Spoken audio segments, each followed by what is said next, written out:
left my tripod here last time. Didn't even realize. I left my tripod here last time. Didn't even realize that. Yeah.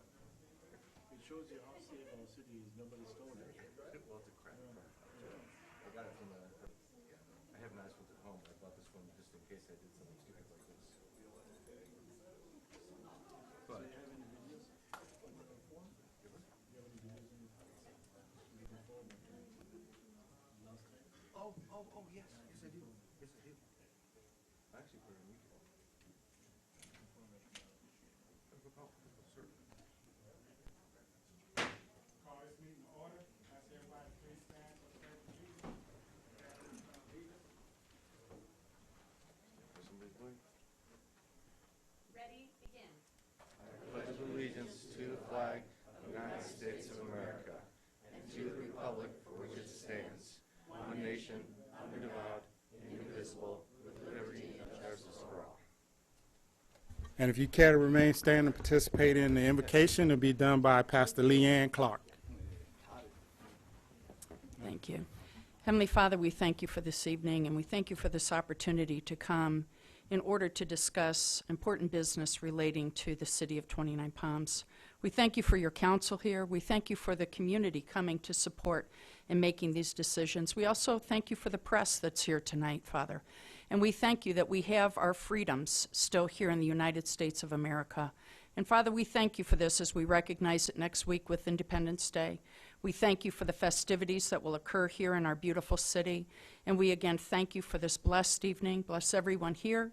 And we thank you for your grace and mercy as we move forward in the next phase of what our community is called to do. In your name we pray, amen. Amen. Thank you. Roll call. Councilmember Scott? Here. Councilmember Mintz? Here. Councilmember Klink? Here. Mayor Pro Tem Buildering? Here. Mayor Wright? Here. All present? Okay, there were no reportable items from closed session. Changes to the agenda? No, we are. Well, maybe moving some of the presentations around, Mr. Mayor, giving time constraints, please. Yes. Okay. Announcements. These proceedings may be viewed on demand on the City of 29 Palms website at www.29palms.org. You may also live stream this meeting by going on the city's website and clicking on the meeting agendas link. Awards, presentation, appointments, and proclamation. We're going to move update by Karalee Hargrove on the Wastewater Committee.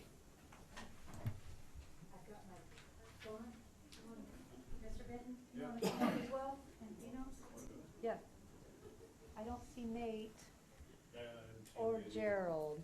All right. We've got 3 committee members with us today. So I'm Karalee Hargrove on the Wastewater Committee, Mr. Don Benton, and of course Vino.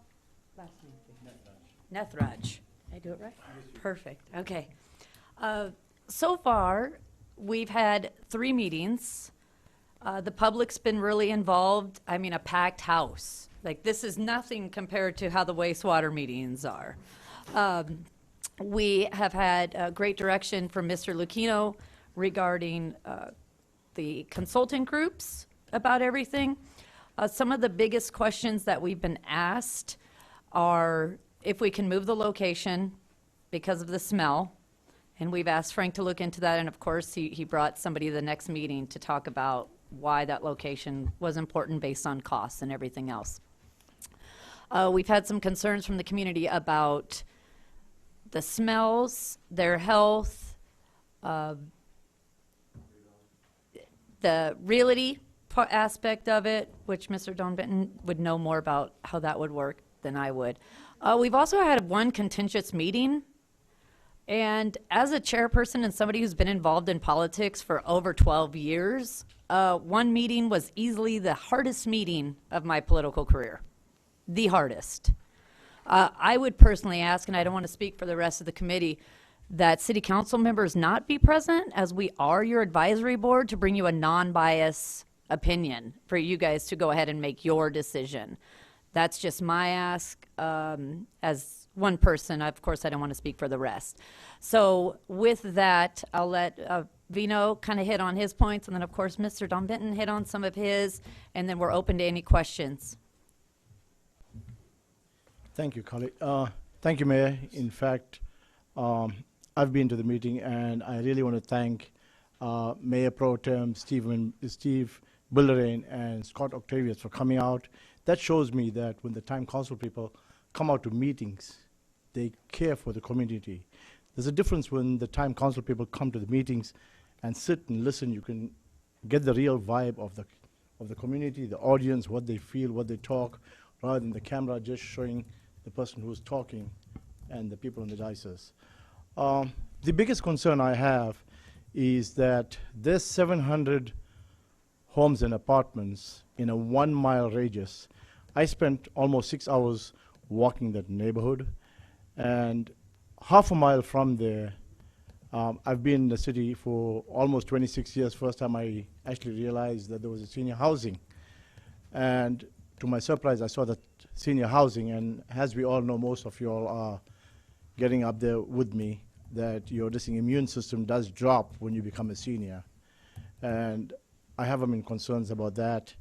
And I talked a little bit with my wife about this sewer treatment plant over the weekend when she asked me. It's not like I go and discuss with her, but she brought certain things to my attention, which I will bring to the Madam Chair's attention and the board's attention on the next time. But I think, in all fairness, I like the project. I don't like the location. And where this audience was asking, or the residents asking to be moved, there's only 20 homes in that neighborhood. And it's easy to relocate 20 people or 20 homes than to do 700. Other thing I want to suggest to the council is that we do not give or waive the $12,000 fee. If you amortize it over 30 years, it's $1 a day. I'm sure everybody can afford $1 a day, and those who can't, I'm sure the city can do some kind of waiver. If we add an interest, it'll be less than $2 a day. And if we put the plant where the audience was saying, I went and saw it, we can probably get the Hanson track. And I was talking to a friend over the weekend and about this plant as well. And he's a finance guy, and he says, you know what, if you can double the connections, and that $30 to $35 that you're talking about, if you can double the connections, what city manager said was 3,000. If you double it up to about 6,000, and if you do a municipal bond, you can raise probably another $50-60 million. So we take our 36 million, we take our 50-60 million, we got almost $100 million. And maybe I'm a little bit selfish. I also sit in the housing committee. We can take care of our homeless, build some of those, take care of the senior citizens that need. But I would like to see council people, even in the planning commission, come out, please. It shows that you care, you hear firsthand. I was very happy when I saw both those, the Mayor Pro Tem and councilmen out there. Thanks. Good evening, Mayor and council members and staff and audience members that showed up today. I'm excited to see more and more people attending city council meetings. I think it's good. As far as the wastewater committee goes, it's been challenging. We're learning a lot. Sometimes we got to separate fact from fiction, but that's part of what we're there for. So I'm enjoying being on it. A lot of stuff I already knew. I've learned some new stuff, especially about the new modern plants today. I've worked on Lake Bandini on several occasions and repaired things out there that were beyond the public works capability of the Marine Corps. So definitely learning a lot, and we will come up with some kind of recommendation. Thank you. Thank you. Any questions or? No, No? All right. thank you very much. It's been a for the great job time. you We guys are learning a doing. lot, and just so you all know, we really appreciate City Manager Lucchino for his guidance as we go through this. So thank you. Thank you guys for the work you're Thank doing. you for taking it. All right, next we're going to have a presentation to Troop 77 for their participation in Cash for Trash and Recycling Program.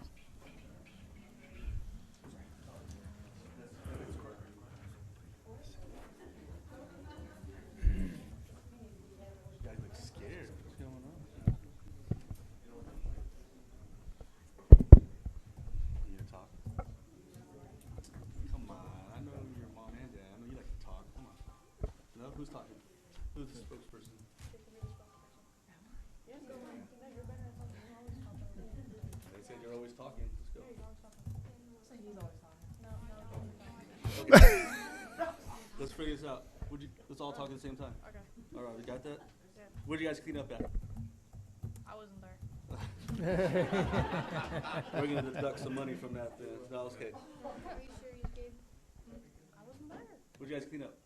Give me a location. What's next to it? Circle K, Palladium, It was by Project Phoenix. by Project Phoenix, Freedom Hall, or Freedom Plaza?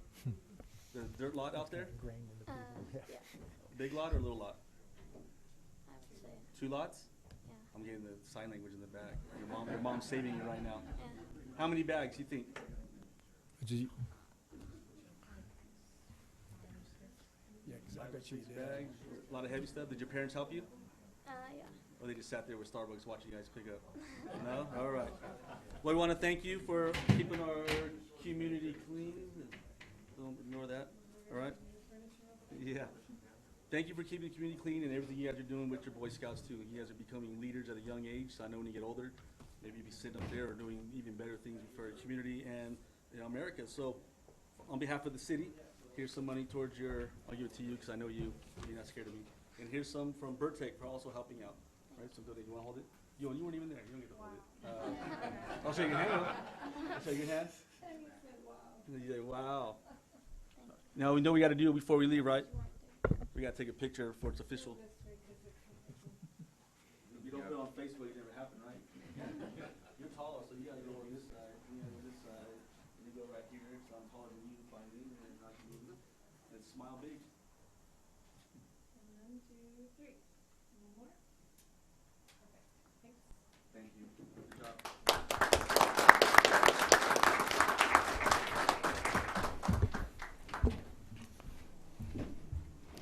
All right, next we have a presentation by the Coachella Valley Housing Commission on the Mutual Self-Help Program.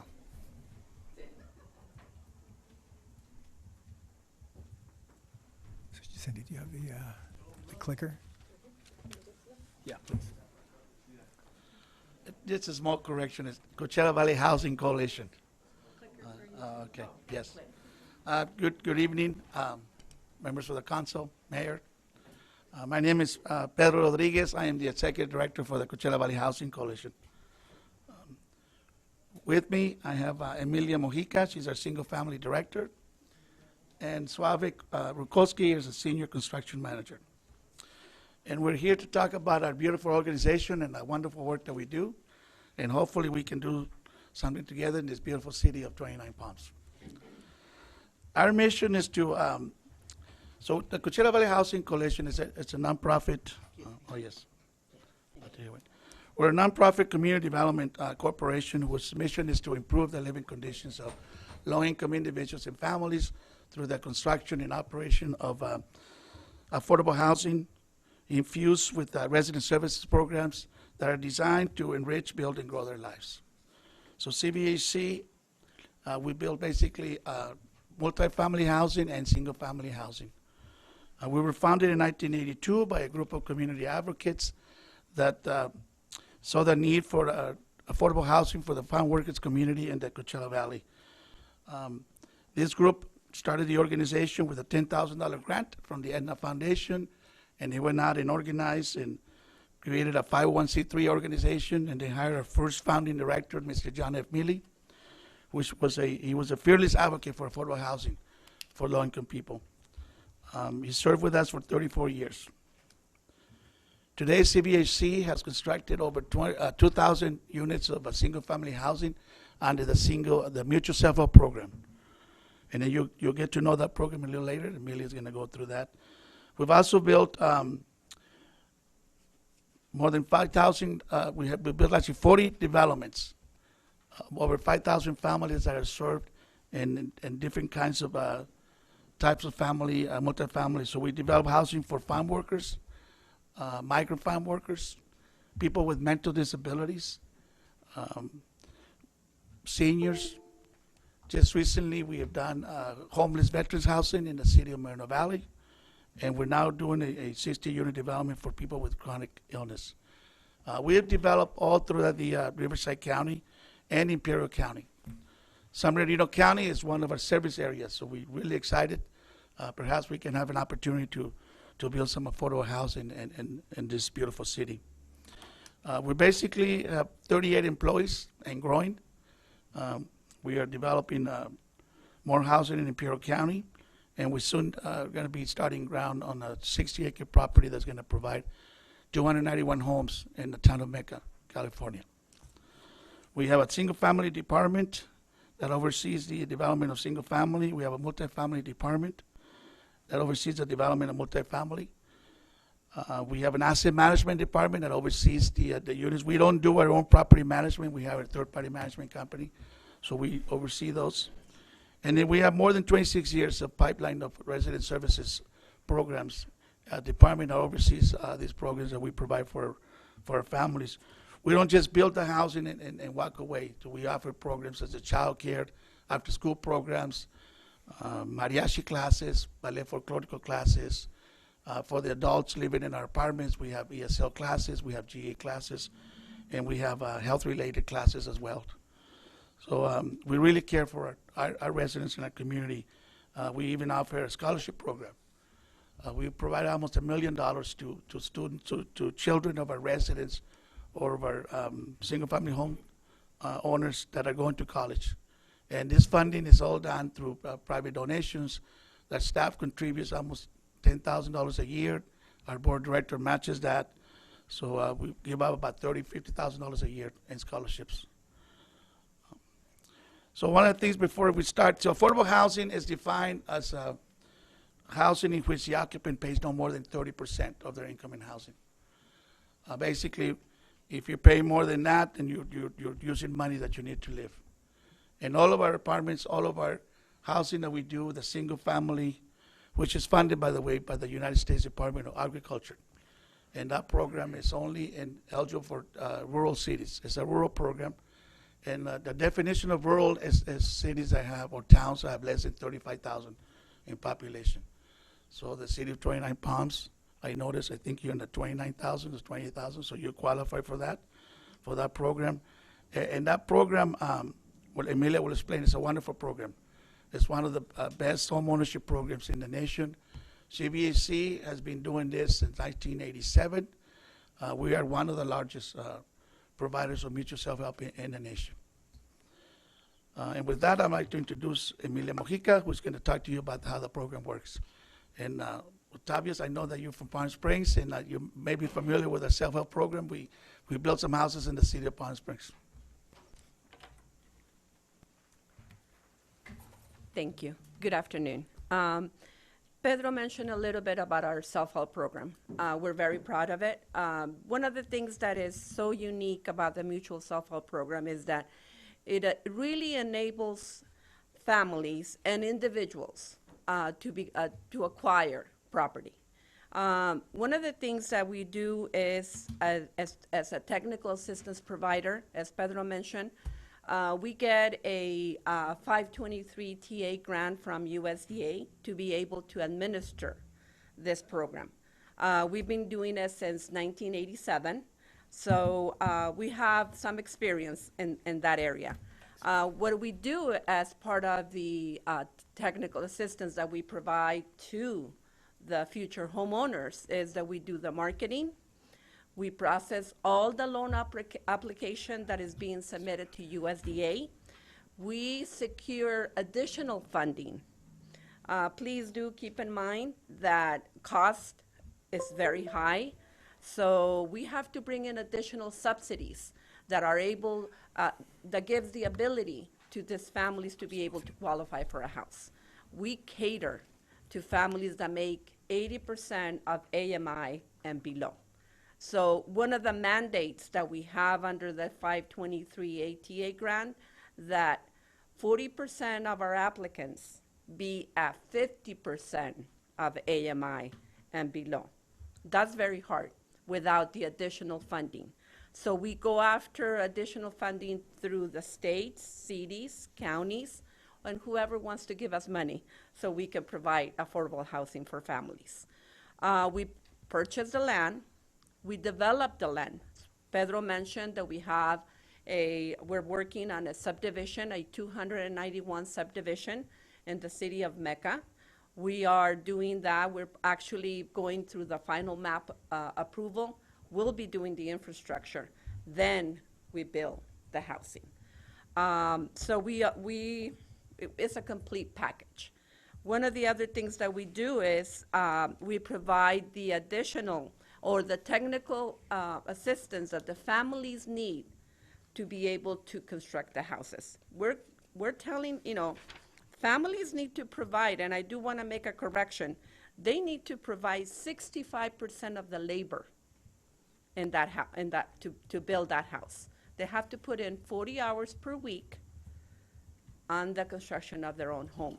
And this is applicant and co-applicant, or applicant because we have a lot of single head of households and an assigned helper.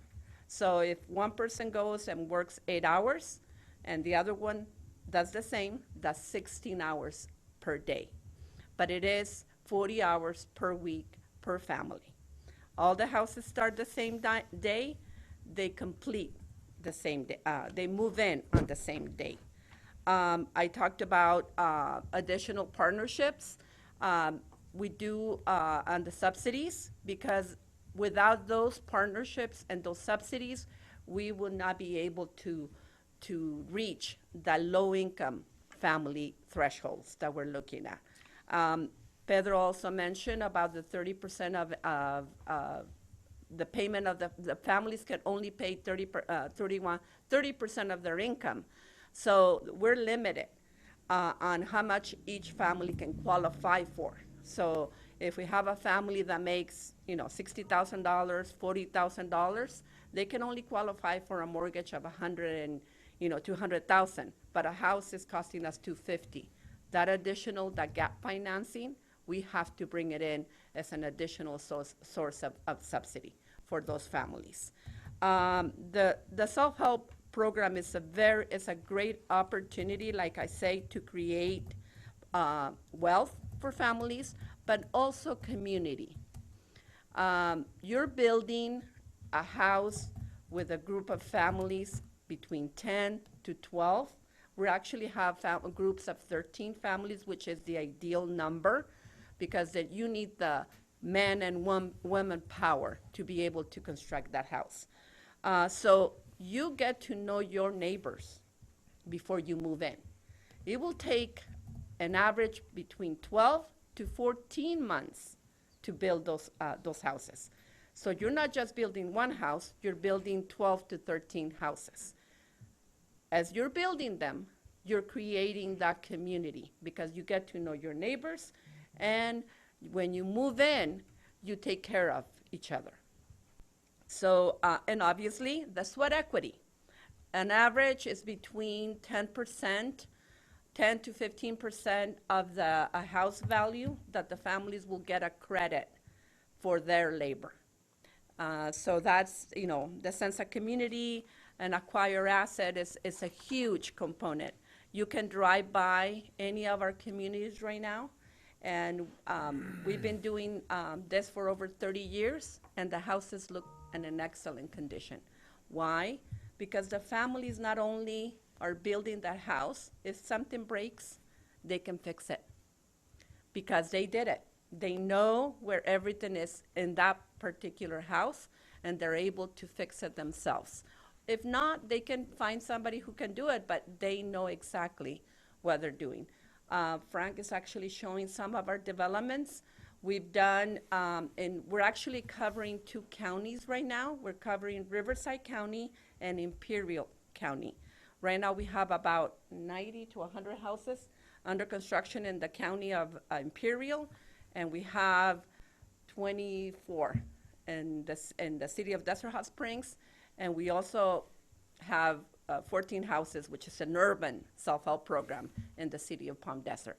So, we build in Blythe.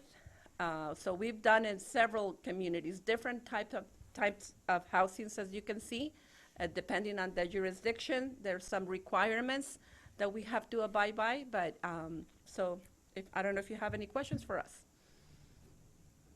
Oh, yes, I do. Okay. You mentioned 30% of the gross income. So if if two houses are the same size but we make different money, are we gonna pay different? Yes, sir. It's particular to each family's income, and no, and it actually is adjusted income, because you do get some credit if you have children. So there is an amount that we reduce out of the gross amount. We reduce that amount depending on the children that you have. Then out of that, we do the calculation. So I could have a bigger house, but Octavius pay more. Yes. Depending on Octavius's income, yes. But you can compare. Yes. I'm just curious, so let's say they do this and they only live in the house a year because all of a sudden they want to move back east. Do Yes. they get to keep the profit from the house even though it's- There is some, depending on the funding source, and I always say this, affordable housing is not affordable. What's affordable is the financing yeah. that we bring in Right. to make that house affordable. So depending on the financing, we could have, USDA does have a subsidy recapture agreement, meaning that, because the way the USDA program works, when they bring in the subsidy is they adjust their interest rate. Let's say you go in for a loan and your interest rate right now is 6%. That's the note that you're gonna sign, is 6%. But when we do the calculation of your income, you are only eligible to make a payment of $700, which equals 1% interest rate. The difference between the 1% and the 6%, USDA will bring in the subsidy. That's the 502 program. That's how it works. That's why it's so perfect. However, there is a subsidy recapture for that subsidy that you're getting on a monthly basis. If you sell the property, transfer it, or change title, a percentage of that subsidy has to be repaid with the sale of the proceeds. Then we may have additional liens on the property because you might have gotten farm worker housing grant funds or the Cal Home program, which is through the state of California. And if we were if you needed more subsidies, there's more liens, and those need to be satisfied with the sale of the property. Okay, I was just curious because it just sounds, that would be pretty good deal to do that. It's still a good deal because even with the subsidy recapture, the families have equity, and they're getting that equity. Well, okay, thank you. The idea is for people to live in the house. Right? Exactly. Unfortunately, they have to live. There's certain, in some cases, some cities, for instance, we had land donated to us by the cities, so the city can put in their own restrictions. There are affordability restrictions, if you will. There's cases where they say, they share equity, or you can sell the house to another low-income family. But they, technically, that their equity that they built out while building a house, it should be theirs. But any other restrictions, they can be placed, by the city or USDA doesn't place any restrictions. Okay. Thank you so much for coming out here and sharing this information. I bring this up whenever I talk about housing because I am a beneficiary of this program. I was born and raised in Palm Springs, California, in the Desert Highland Gateway Estates, Yes, where they built a lot of those homes. And my mom, she was just a CNA. She worked 12 hours a day, and I remember her coming home and actually as a 10-year-old in 1996 and actually working on that house, and she built that house. I'm extremely proud of it. I think it builds community, and I still own that house. That's generational wealth. Nice. Yeah, wonderful. That's a wonderful story right there. The house size are between, right now, they're almost 1,400. They're averaging 1,400. They're 80% of the homes are 4 bedrooms. We do 3 bedrooms as well. They're very well built, right? And in California now, the requirements, they have to have solar panels, very high energy efficient. They're high quality homes for these families. Thank you very much. Any other questions? And just to keep the council up to date, this was a future agenda item request, but we also are working on an E&A with them as well, which is an exclusive negotiating agreement to kind of work out some of the details. So ultimately, it'll still be in front of the council. Thank you. Thank you, Thank Frank. you guys Thank you. very Thank much. you I very much. appreciate it. Okay, council comments and reports of meetings attended. Councilmember Scott.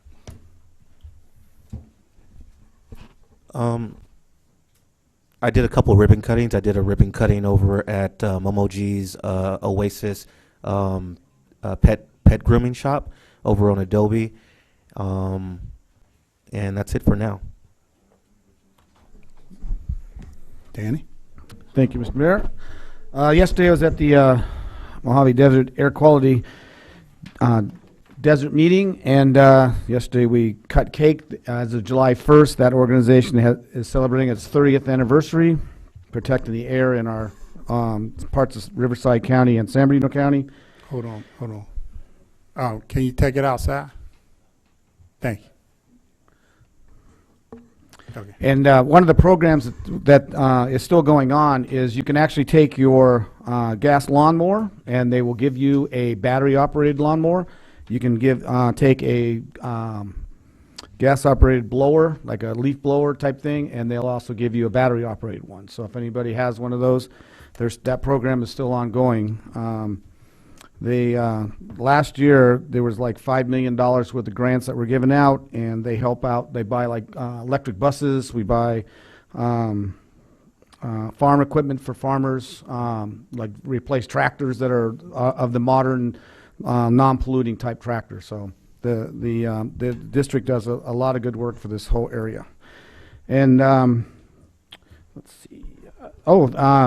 I just want to remind everybody that we are going to get a laundromat in 29 Palms.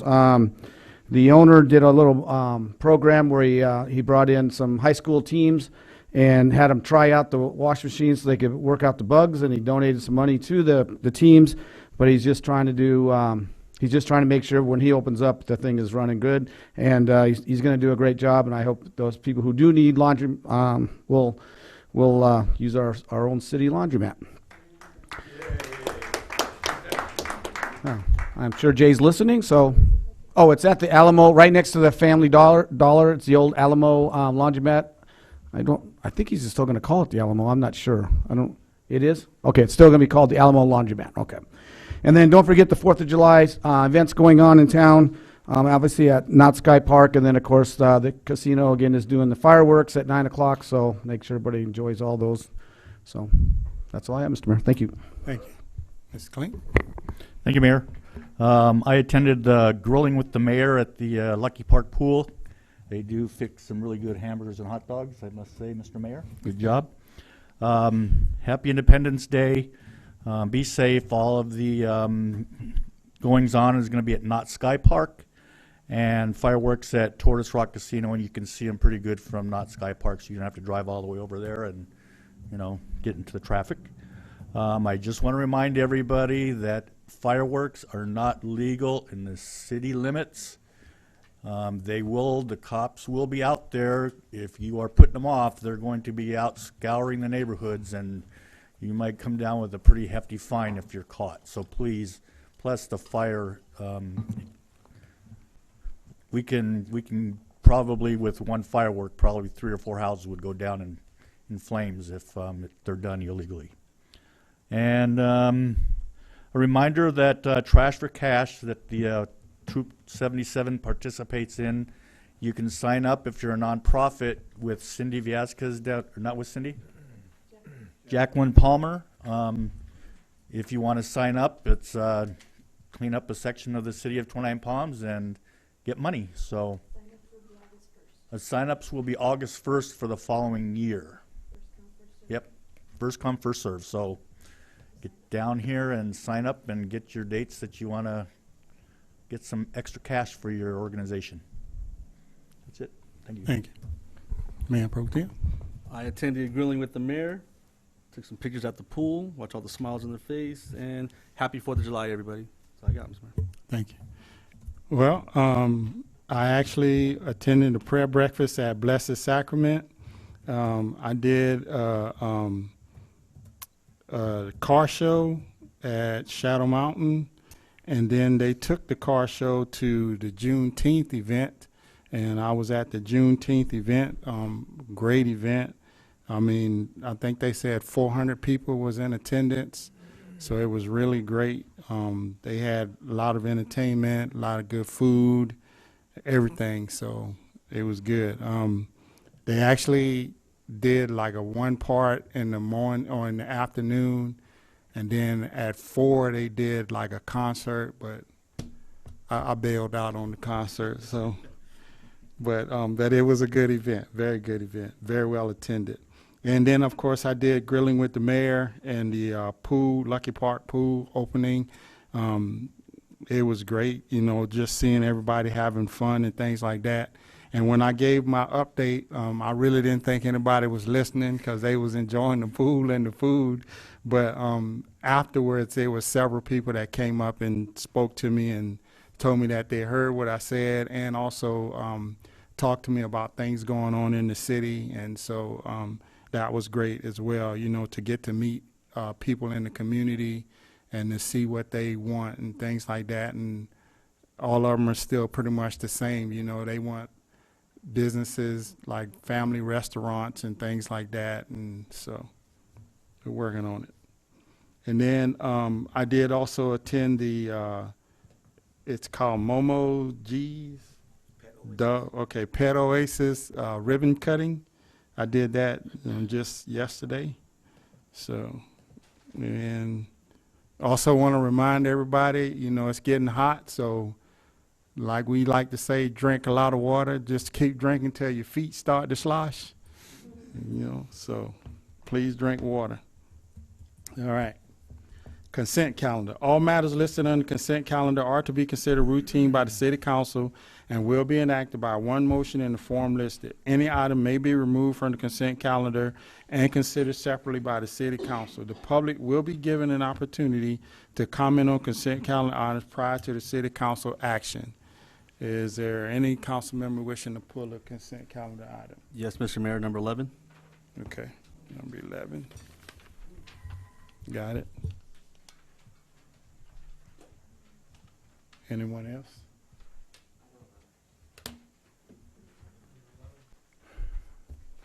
All of them. Anybody from the public want to pull an item? 11. Number 11 and number 14. Yeah, 14 is not on the consent count. Okay, bring it back. We pulled number 11, so looking for a motion. So move the consent calendar minus item number 11. Second. Roll call. Councilmember Klink. Aye. Councilmember Mintz. Aye. Councilmember Scott. Aye. Mayor Pro Tem Buildering. Aye. Mayor Wright. Aye. Approved 5-0 minus number 11. Okay. So number 11, visit 29 Palms. Okay. Civitas. Thank you. Thank you, Mr. Mayor, members of the council. The item in front of you this evening, a recommendation from the City Council to authorize the city manager to approve $26,170 in T-bid spending for Phase 2 of the Civitas Advisor Contract Services. Just by way of background, before I turn it over to Brianne, back in 2016, we were working with the hoteliers group. At that time, there wasn't any VHRs really to speak of, maybe a handful at most at that time, because the VHR policy went into effect in 2015. And one of the ideas and reason that came about is at that time the city was handling city promotions within the city budget. And so we had a department of one kind of handling that, part-time staff handling that. There was a lot of feedback from council community as it relates to, you know, transforming, you know, what we were doing from paper to digital. You know, we were doing a lot of things that were traditional at the time, you know, rack cards and newspaper ads and very traditional things, but the writing was on the wall to progress into more digital. So one of the options that was out there, and with collaboration with the Hotelier Association, or group of hoteliers was to create a TBID, a tourism business improvement district. And basically what that would do, and I used to say it at that time, we as government, you know, we're really good at paving roads, doing parks, you know, doing infrastructure, you know, marketing, and that is something that we just, you know, don't do traditionally as local government. So what we wanted to do is to put it in the hands of the real marketeers of the community, looking at the hotelier industry. And so we, bless you, created the TBID through, bless you, the 1989 version of the TBID. That ability was created. It's a voluntary assessment from the hoteliers and VHRs, the motels, hotels who pay into it. So by of a majority vote, if you will, or not a protest of 50%, the TBID kind of came into place. So that was 2017 it went into place. I think where we at in 23 now, so 5-ish years in process. One of the typical maturations of the 89 is to the 94, which is where we're at today. So at that point, just based on a little brief history, I wanted to turn it over to Brianne, which I know is here somewhere right there, to kind of talk about kind of where we're at today. Good evening.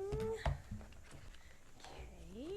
Thank you for the introduction to all of this, Frank. Good evening, council members, Mr. Mayor.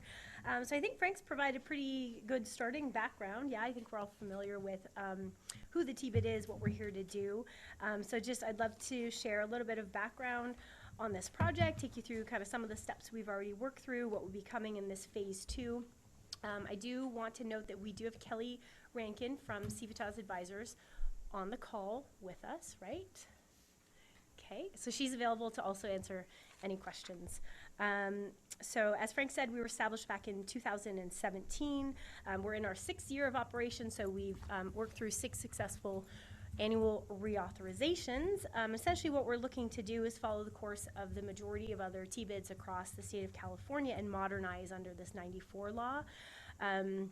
You'll hear me talk a little bit in terms of timeline as to when this began to be discussed at TBID board meetings, but we did enlist the services of the industry experts. So Civitas, they've worked with over 150, or they've worked through 150 district formations as well as district renewal. So they're very much experts at what they do.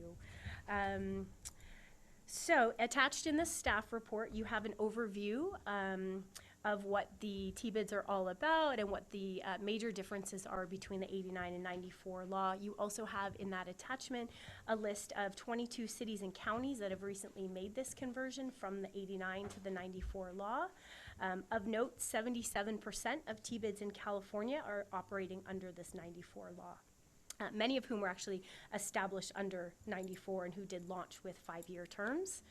You also have attached there the scope of work for Civitas phase 2 contract services, which I'll talk more about in a moment in terms of what that work is all about. So again, overview of the steps and how we've gotten here today, I guess. This is a topic, so converting our TBID and modernizing and looking to get out from an annual term to a 5-year term is something that's been discussed in many TBID meetings in the past. When we kicked off our current fiscal year in October 2022, this was one of the agenda items at our very first meeting. The direction to me as staff was to begin researching this. So we initiated contact and requested that first proposal from Civitas back in February. In March, the TBID board review discussed and approved that phase 1 contract, and we immediately got to work therefore following. So in the months of April and May, I've worked with Civitas to develop a service plan and management district plan. We've planned and executed an open house event for lodging partners that took place on May 11th. And we are prepared with everything we need to initiate a petition drive, which would be really the first big step of this phase 2. So Civitas has worked diligently with us through a lot of document preparation through these first couple of months of the project. We are working on what's considered really an accelerated timeline. Our goal as we started these discussions discussions at the beginning of the year was to really stay on track with our annual reauthorization schedule so that we could prepare all of this and essentially come to you guys with it in August and September, as we usually would be doing for annual reauthorization. Let's see. May 11th at the TBID board meeting, we discussed this phase 2 project or scope of work, excuse me, from Civitas, and it was approved by the TBID advisory board at that time. I will prompt Kelly here to jump in if I miss anything, but I'll just take you through kind of next steps and what this phase 2 looks like. So the petition drive is really the first big item for us in this second phase, and that is one-on-one conversations, that's scheduling another open house, and just continuing the outreach and education across our lodging industry. Civitas will draft and submit all resolutions, staff reports, notice. They'll prepare that resolution of intention, which would be ready for you at the first meeting in August. In September, we'd have both a public meeting and a public hearing that Civitas will help us prepare for, again, with the hope of starting our next 5-year term, October 1. And Civitas is also within the scope of phase 2, or would be assisting us with the formation of our nonprofit corporation. So, happy to answer any questions. I have Eric here, who's a steering committee member, Patricia Knight, who's one of our TBID advisory board members. We've got Kelly to jump in if I missed anything in terms of talking us through what phase 2 looks like. So, and one thing, if I may add, Brianne, if you could just kind of comment on, so part of, or the origination, and I don't think it has changed much, maybe little tweaks here and there, but it was a marketing plan. So one of the first steps that they did as a TBID advisory board was create the marketing plan. You know, what is the plan of attack, if you will? And I think there was like 5 pillars, is that right? I can't remember. Yeah, all of the creative marketing programs that we run are all centered around 5 established destination marketing, or destination pillars, excuse me. Words are getting mixed up. And those are outdoor recreation, health and wellness, culinary, arts, culture, history, and stargazing and astronomy. So are they taking questions? So let me just clarify, when you talk about this, the petition, or the petition drive? The petition drive. So you're going to petition each hotelier in town, and then they'll give you a feedback whether they want this to go forward. And then that's how this will, so if you get too much of a negative, then this doesn't move forward. If it's positive, then it moves forward. Yep, absolutely. And this won't, even if we vote on this tonight, it's if we vote yes on this tonight, then it's going to go to them on this petition drive, and then we'll get a feedback from all of the hoteliers as far as what the percentage actually wanted.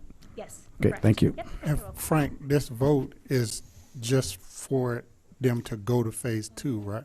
This vote tonight, yes. It's to give them the money.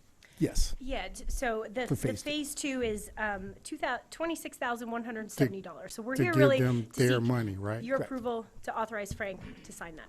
So we can Yeah, it's not out of the general fund. Right, this comes out of the contract services budget line out of the TBID budget for this Yeah. current fiscal year. So each year, right now, you have to reauthorize. How much am I on? Oh, I am. How much is it each year for you to go through that process? In terms of like timeline, or? How much does it?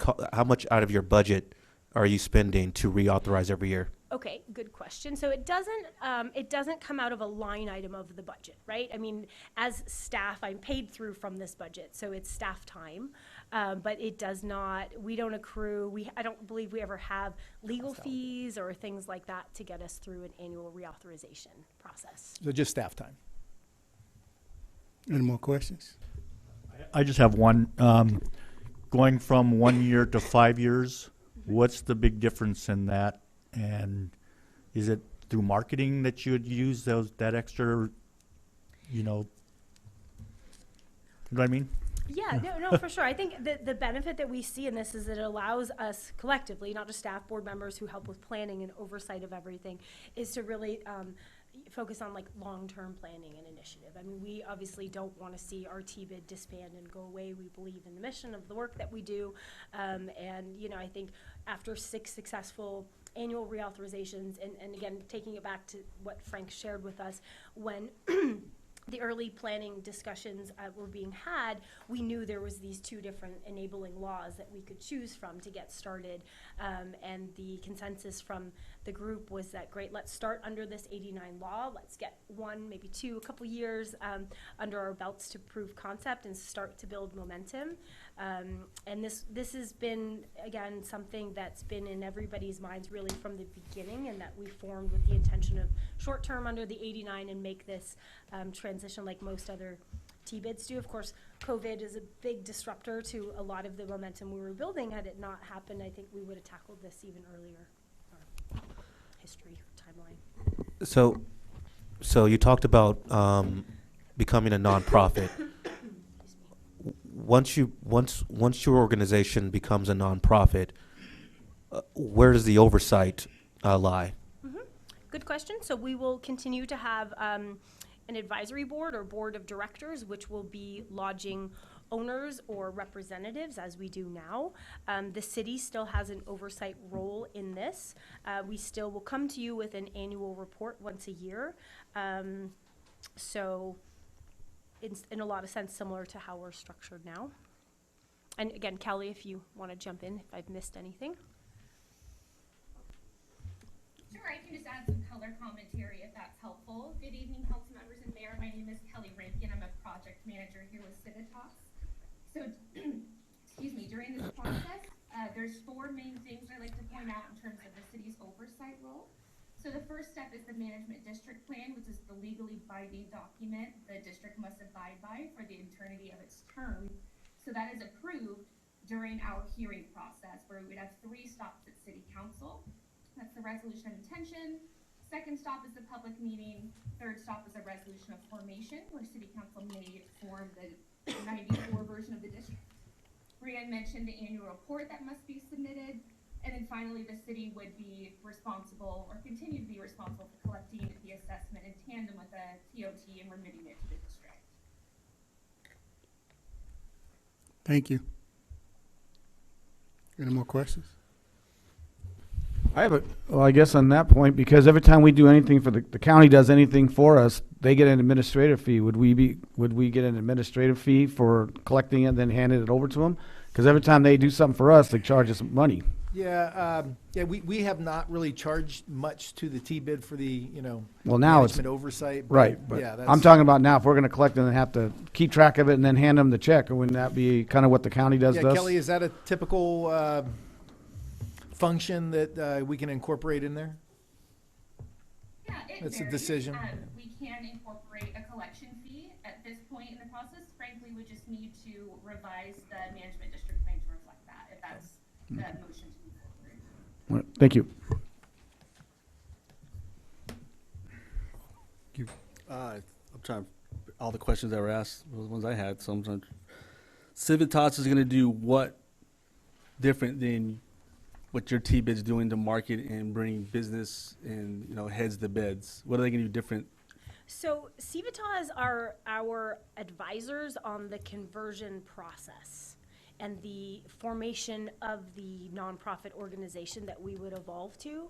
So they are not here as a marketing agency, they're here as advisors to help with this legal process, I guess. So visit 29 Palms, our T-bid, and it would be mapped out and identified in the management district plan, would maintain an annual marketing plan, service plan, as it would then be referred to, and we would review and update that on an annual basis as we have done. So we're just paying a company to manage what we've been doing for the last successful 6 years? We're paying Civitas to handle the document preparation, to work us through the legal side of this whole process. I know we had first sought out the support of the city attorney, who doesn't have the capacity to help us through this. That would have been another option. So this is, again, the specialty work that Civitas does, is helps existing or new T-bids form and supports you through the legal process, the public hearings, all of that. So another question, to get this petition to check if we have the 50%, we have to say yes to the 26,000. And then if they all come back saying they don't want to do this, we're already down 26,000. So we Right, couldn't the do this. Petition drive is part of phase 2, which Point. again comes out of the TBID budget, So yes. there's no way to do a petition that asks us prior to us giving 26,000? That could be a no? Maybe I don't know if Kelly has any insight on that. This is the way we know it to be structured in terms of the timeline and having work broken into different phases. Next question is. Yeah. Oh, go ahead, ma'am. Oh, thank you. I was just gonna say, Brand's correct, that's how this current contract is scoped out. Another option, I suppose, would be to create a phase 1.5, if you will, where we would just do the petition drive but my only concern with that is that we would not then make the renewal of the 89, so that would be a pause in funding. Thank you for that. I might have missed it when I asked about the budget for renewing every year. How much of your actual how much of your staff time out of that line item, I guess, is used? How many hours would you say a year you put into that? Oh gosh, how many hours? For us, it's really like a 3 to 4 month process, right? Because we start as the TBID end of June, early July, with beginning to update the budget for next year and drafting that. So the short of it is, I'm sorry, I don't know exactly precisely how many hours, but do you want me to describe the process? Is that helpful? Sure. Okay, sorry. I can get that for you if I think harder Thank about you. it. So it's, working with the TBID subcommittee members to get the budget set and the marketing plan revised for the next year. Then that gets presented and reviewed at a TBID meeting. Then I come to City Council and present that along with an annual report and get us ready for what follows. Then following year is a public hearing. So it's a 3 to 4 month process, I guess you could say. So then what is the benefit of going from a 1 year to a 5 year if there's really not that much financial impact? Well, it's staff time though. So the city TBID has 1 full-time staff. So the time I'm spending preparing these documents and preparing for meetings is time I'm not able to spend doing other work. Yeah, so there's 2 items, the notice of intent to levy and the notice of levy. Those 2 reports are really the biggest issue that we would not have to do each and every year. So the time associated with that is, I don't think probably a huge number, but it is definitely a process point. The only other thing that I've heard from the TBID side, and I can't validate it, but it makes logical sense anyway, is when they want to enter into long-term contracts to get competitive discounts. You can only enter it into 1 year because that's all it's authorized for.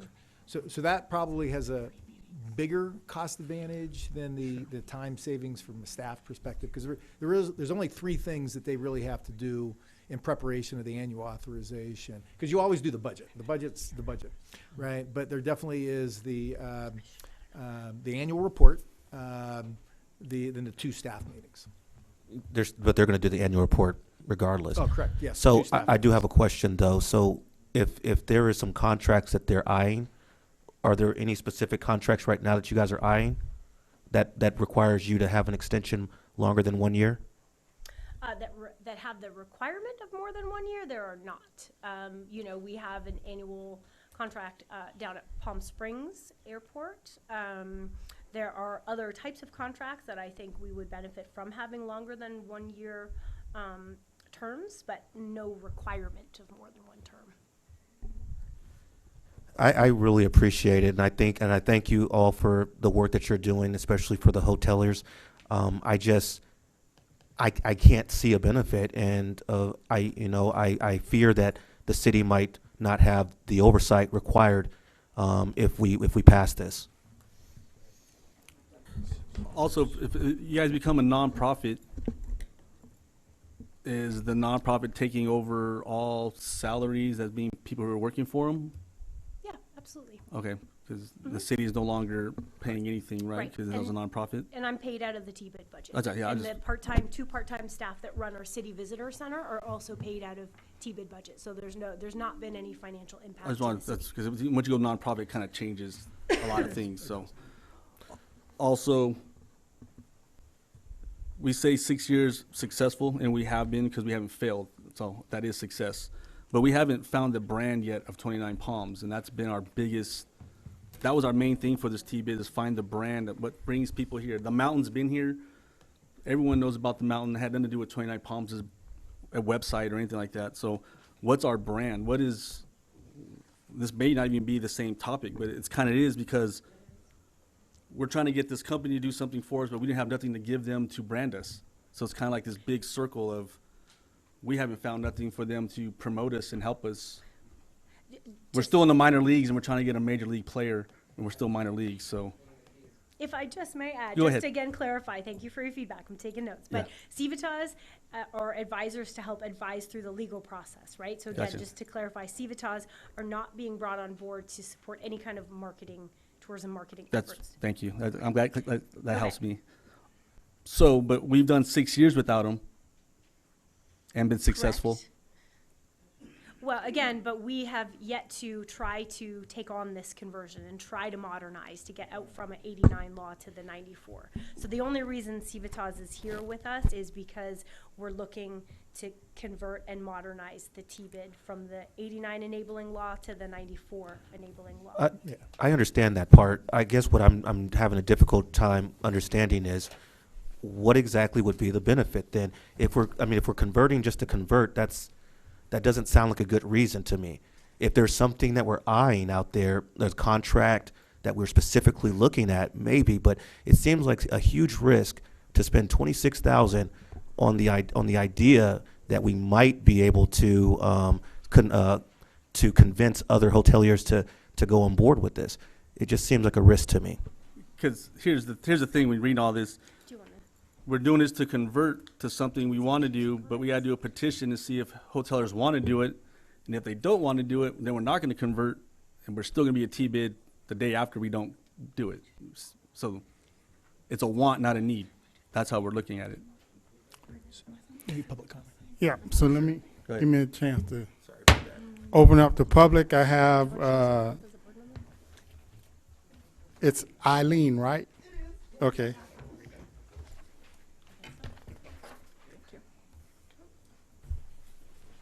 Okay, so I want to make a couple of points. Good evening. Thank you so much. You know, I graduated from law school. I don't practice. I am into real estate, entrepreneur.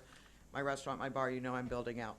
I want to go quick because a lot got covered tonight that was not explained when I went to the T-bid meetings. I went to those meetings.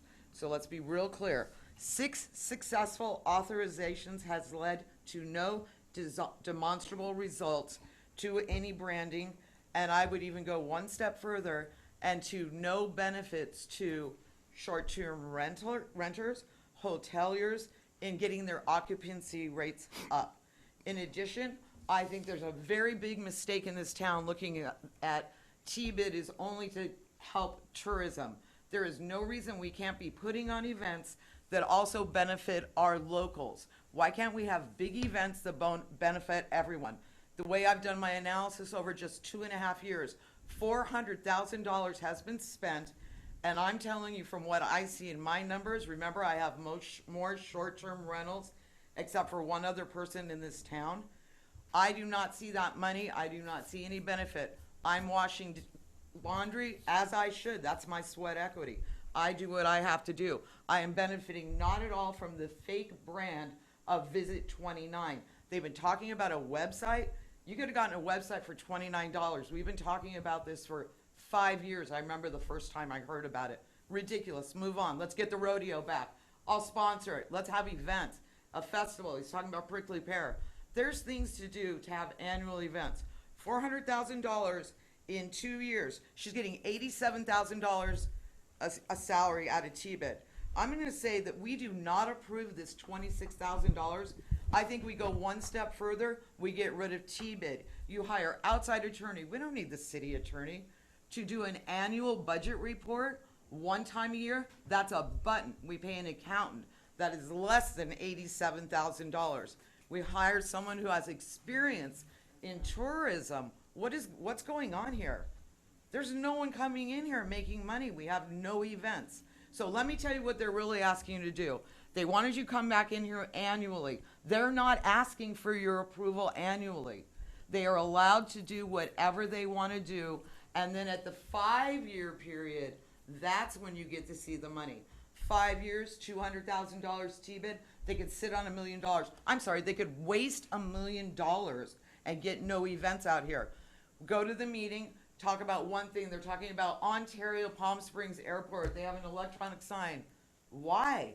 16, 18, people are already at their destination. That has nothing to do with 29 Palms. I asked over and over, to the point of, I understand that Brianne's a really nice girl from everyone in the community. It's almost mean that I have to go to meetings and on everything she brings up, I have to browbeat her to ask for results. There are no results of Thank you. increased tourism. Thank you. Thank you. Vino? Public also remember. No man claps. Public also remember there's no attacking anybody. We're talking about the process here, the contract. We're not talking about anything else personal. Anyone that works, they're doing a great job. They're doing their job. So just be mindful of that when you're up here talking, please. Yeah, I brought 5 copies for y'all. I only got 2 of this. If you can look at this one, I'll talk about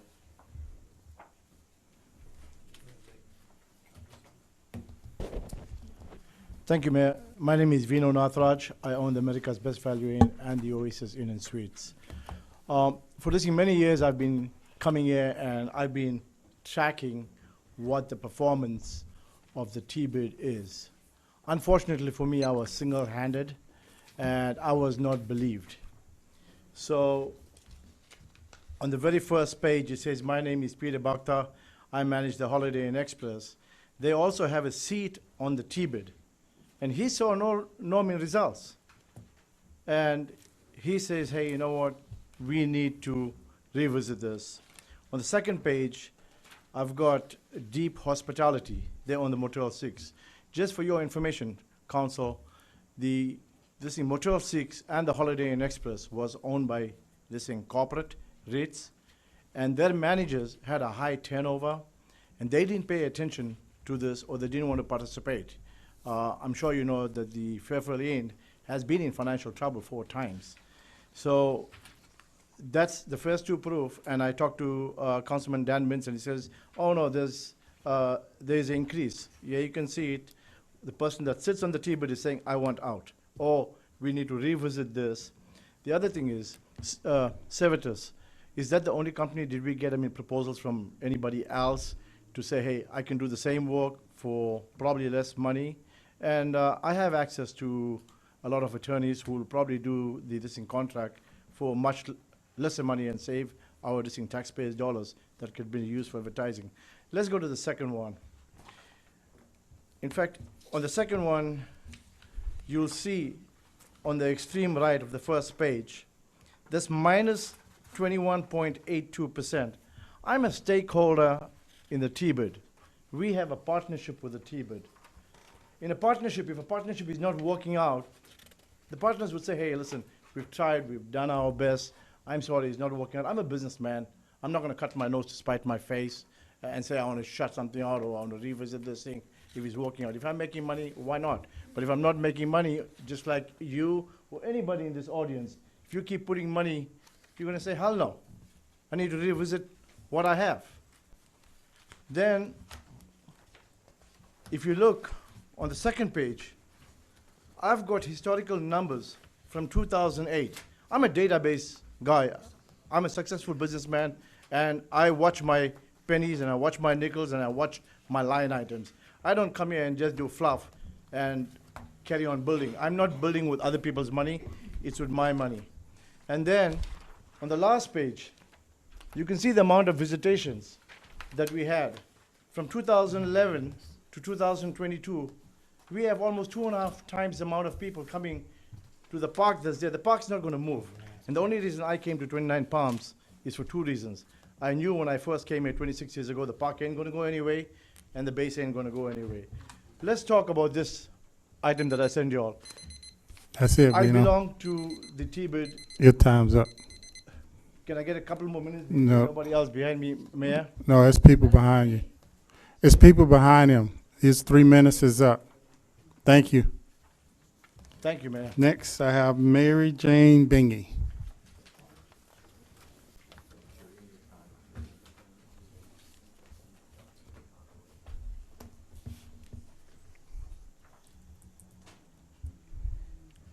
Good evening, council members, staff. My question is, or the way I understand what's going to happen if it goes to 5 years, is it takes it away from the city. I understand that it's more timely for the TBID committee to do a 5-year rather than an annual. But who's the oversight of this? It's going to go for 5 years with no oversight? Unfortunately, I've seen too many disasters with the 29 Palms Chamber of Commerce over the years, even with people being put in jail for mismanagement of money. So I feel better if the city was more involved in this 5-year plan than being out of the picture for 5 years. And what was my other point? Let's see. I'm going to waste my 3 minutes here. No. Can I give No. Bino any? No. Okay. No. Oh, jeez. It just went out of my brain.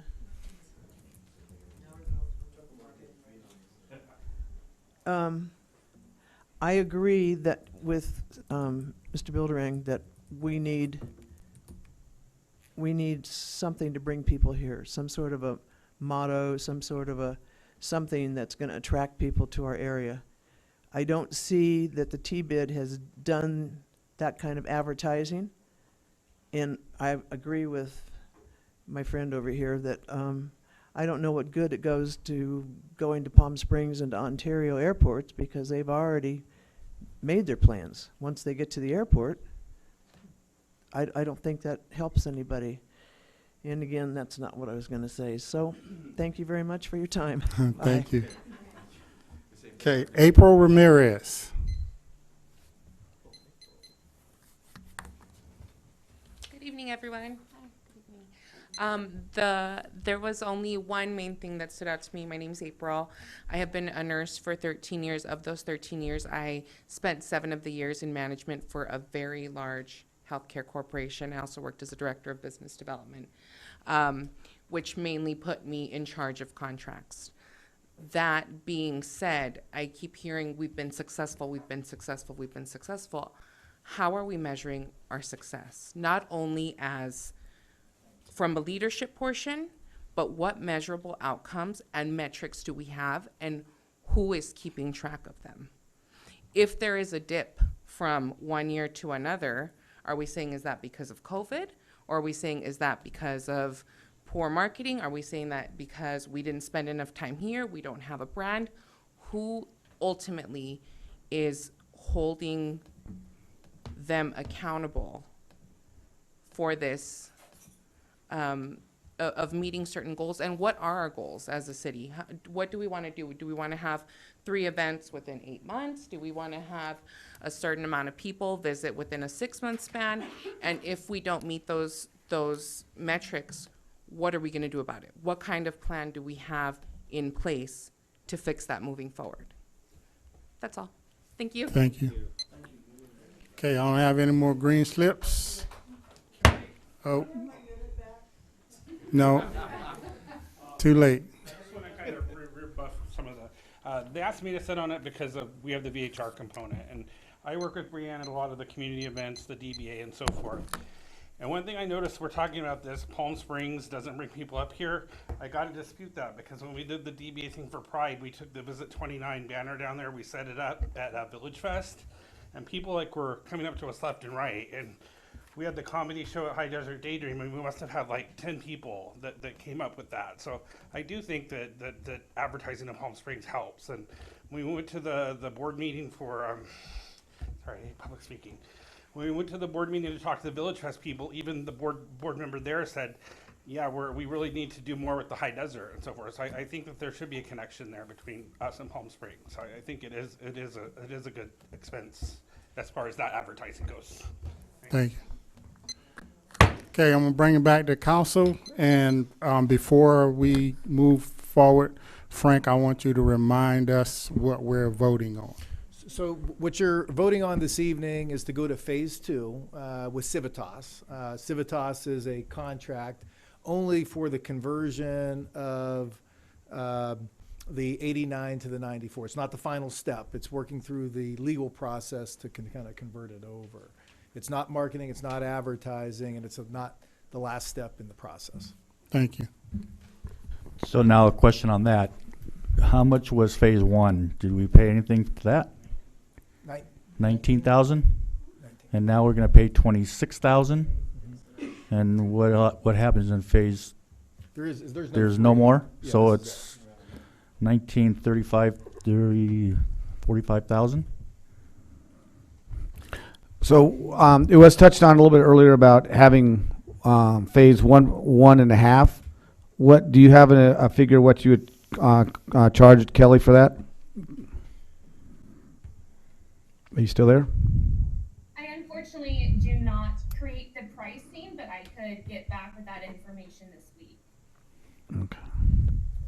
So if we table this, so we can have other options, what was said about they won't get their funding? Yeah, well, so the year for the T-bid, and the reason we first set it up was the hoteliers who get per diem from the base wanted to be in the same line as the federal year. So October 1st is the federal year. So we will be dark in July. So we have August and September. And so we have to have 2 meetings to reauthorize for the annual. I guess we could probably still do the annual, but the conversion to the 94 may not happen on that same time frame, given the steps in advance of that. But it can't. We don't have. In other words, we can do the yearly one, and then subsequent meetings we can talk about converting it to 94, even if it doesn't happen.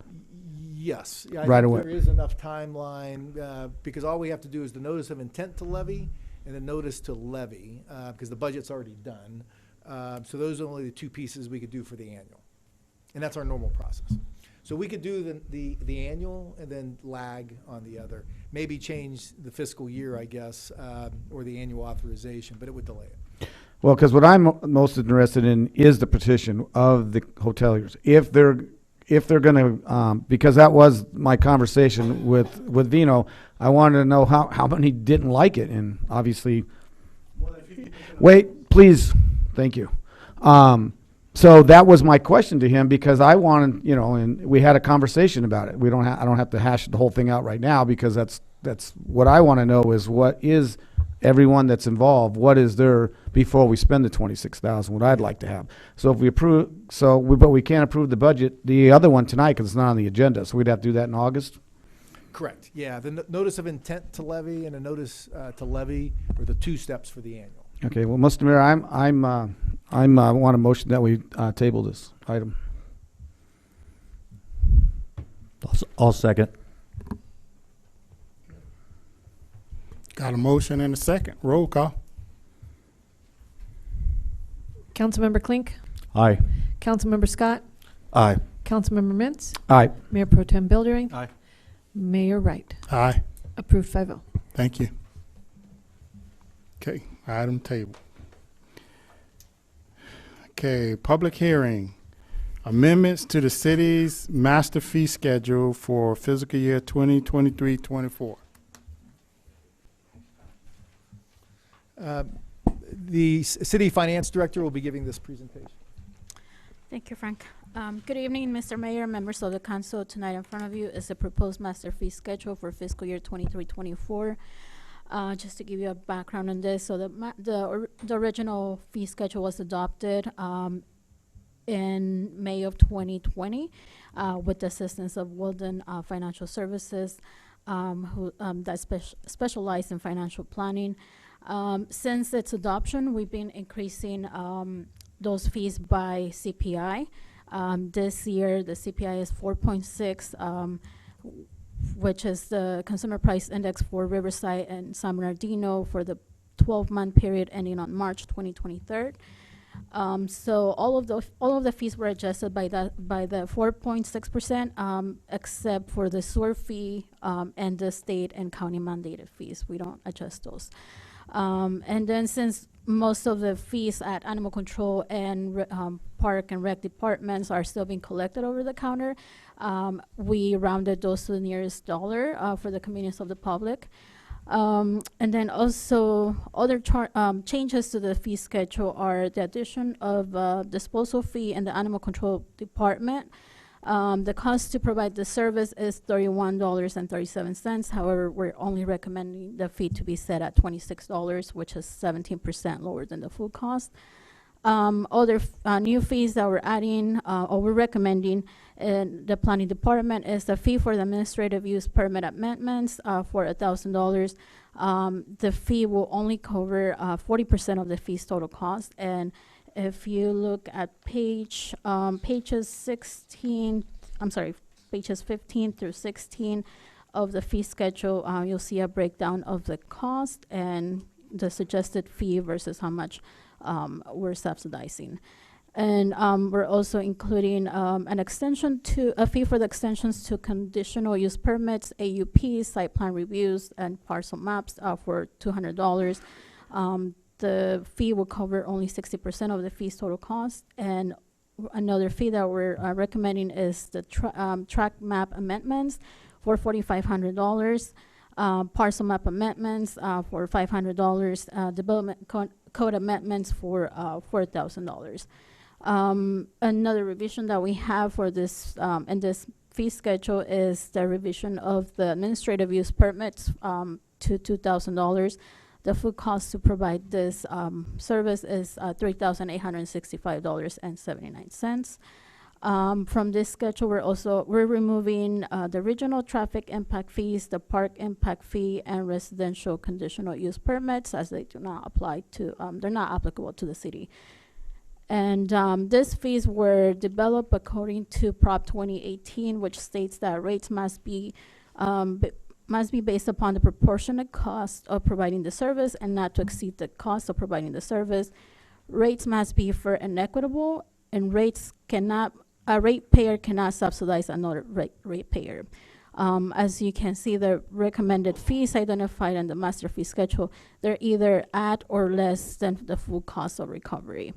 And just to put this into perspective, we wanted to compare the program revenues, meaning, what the fees we're collecting versus the costs that we have in those departments. And for animal control and the community services, the program fees are only covering about 14 to 13% of the department costs. So we're not talking about, other administrative expenses, just the department cost. And so that concludes my presentation, and I'm happy to answer any questions. Any questions for staff? Open to the public. I don't have no green slips. Bring it back to staff. Well, no, I'll move the item that we approved the new fee schedule. Second. Roll call. Councilmember Klink. Aye. Councilmember Mintz. Aye. Councilmember Scott. Aye. Mayor Pro Tem Bildering. Aye. Mayor Wright. Aye. Approved 5-0. Thank you.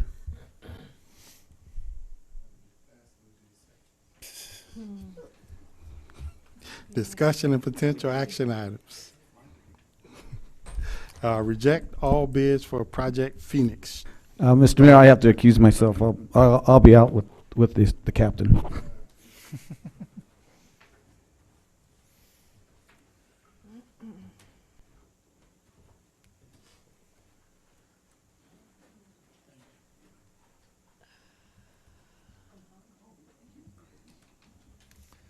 Okay, number 13. Yeah, thank you, Mr. Mayor, members of the council. The item in front of you this evening, the recommendation from staff is to reject all bids for the Project Phoenix Treatment System Improvement Project and direct staff to review the project and revise the scope as needed.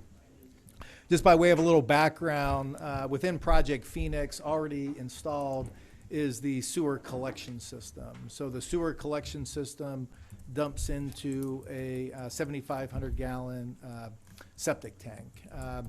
Part of the maturation of that process was going to a package treatment plant. So the triplex there on Cholla, right behind that was the designated area where the current septic tank is, where the package treatment plant is, or would go. We have a EDA grant, Federal Economic Development Agency grant, to the tune of about, almost $1.7 million, plus the city contribution of 20%, which is about $300,000+. So we have about over $2 million worth of funding on this.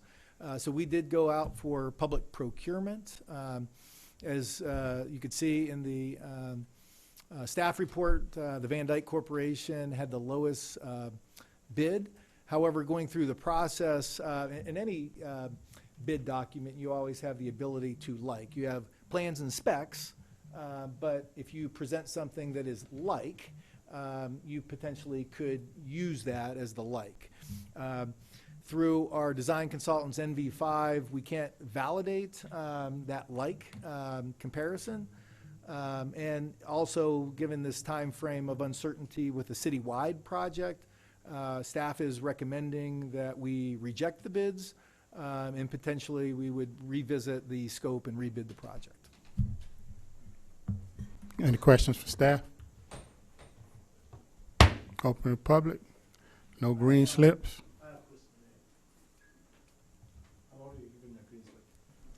But not for this item. Is it okay? You said number 14, but okay, go ahead. This is number 14. Maybe I didn't have my glasses on. Please go ahead and accept my apology. In fact, this sewer treatment plant at the Freedom Plaza is a little bit disturbing. When we first talked about this a couple of years ago, staff, city manager gave the impression that when the Freedom Plaza was built, this treatment plant would already be there. I went looking for this treatment plant, couldn't find it. And then I found out, no, we still have to install it. Now, NV5, do they have the expertise in designing a sewer treatment plant? Because to my knowledge, if I'm not even mistaken, NV5 was Warner Engineering. They normally do septic tanks, sewer system. Did we have any other proposals from any other engineers designing that sewer treatment plant to be put in at the Freedom Plaza? So we competitively bid out the development of Project Phoenix, and NV5 won the civil engineering for that, which included the treatment plant. Well, in fact, does NV5 have the expertise in designing sewer treatment plant? Because not to my knowledge, in fact, when I wanted to use them for a project in Joshua Tree, and they said, no, they don't. I mean, has it changed? I think my project in Joshua Tree was running concurrently with the Distinct Freedom Plaza project. They told me I have to find an engineer that designs sewer treatment plant. I can't comment on the qualifications as given to the speaker, but they do have qualifications for designing a treatment plant. They have a whole division in San Diego, and that's the division that we go out of for the treatment plant. They have a Palm Desert location and a San Diego location. The San Diego location is what we work with. That department, what is that department? Well, it's a multi-state organization, NV5. So, his time. I'm sorry. Sorry about that. Are you talking to me or something? Yeah, go ahead. Your time's still running. In fact, as a taxpayer, as a citizen, I want the best for our city. I feel like our city doesn't have a lot of transparency, and I'd like someone to look into that. Thanks. That's one of the reasons we're rejecting all the bids. Well, in fact, it doesn't mean to say if this rejecting the bids. These are not good bids. Do we want a bid that somebody wants to come with a $2 million, and do we want a crony to be doing the projects? I use a different cap at times, Mayor, and I hope Okay. you understand that. Okay. Thanks. Thank you. Anybody else? Bring it back. Okay, But to answer the council member's question, so yeah, NV5 is a, multi, state organization that has civil engineering departments. They got roads, they got treatment plant. I don't even know all the other disciplines that they have, but they do have treatment plant expertise. So when we did Project Phoenix, we had a team. Charles Abbott and Associate was our project manager at the time. So we put the public procurement document out there, again, qualifications. And qualifications is the key, which you're asking about. So we had NV5 who won that qualifications, again, part of which is the treatment plant. As it relates to the citywide project, Corolla Engineering, all they do is water and wastewater. That's their wheelhouse. That's the only thing they do. NV5 is dimensional house, so they have many expertise. Thank you for that. I appreciate it. You're welcome. So if we reject the bids, then we would have to get a new designer engineer? No, so. He stays the same. Stays the same. So what we would do, well, it's going to depend on the citywide project, right? So potentially, if we get the citywide project, we would not bid this out again.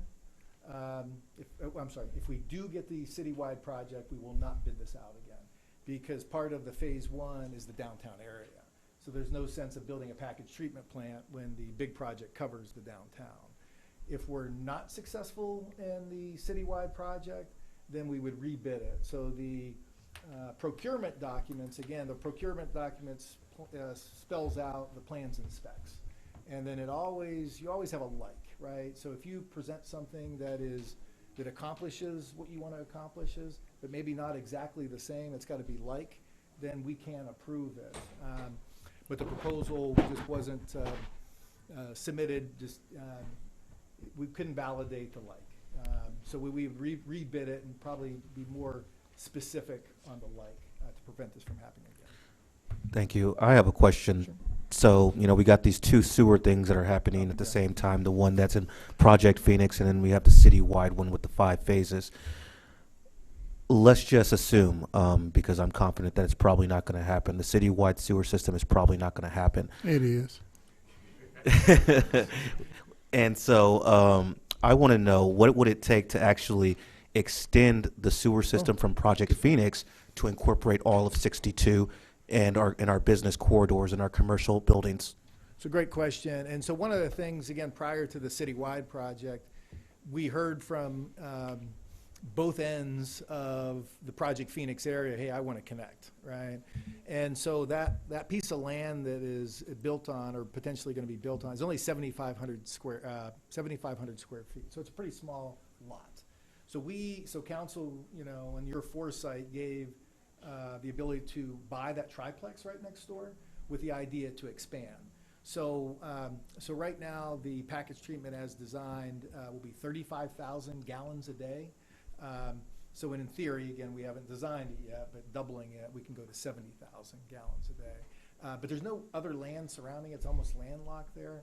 So yeah, we could expand both, east and west, the north and south in theory. But there's still a limit, of what it can connect. In your recommendation, would you think that would be, a good plan?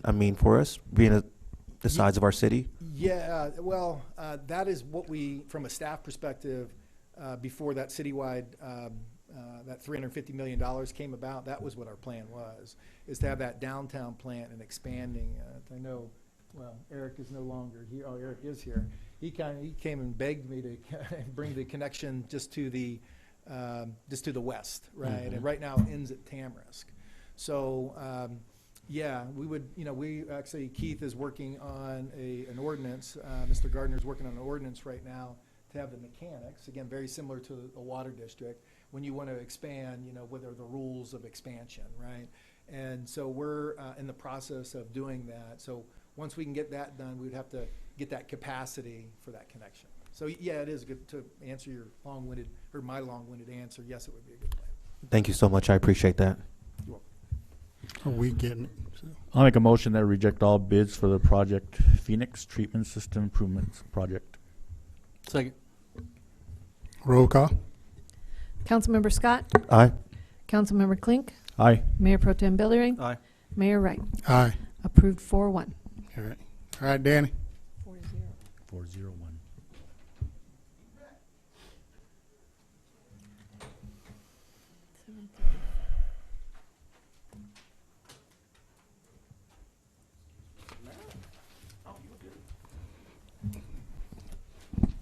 Okay. Grant of option, affordable housing. Well, thank you, Mr. Mayor, members of the council.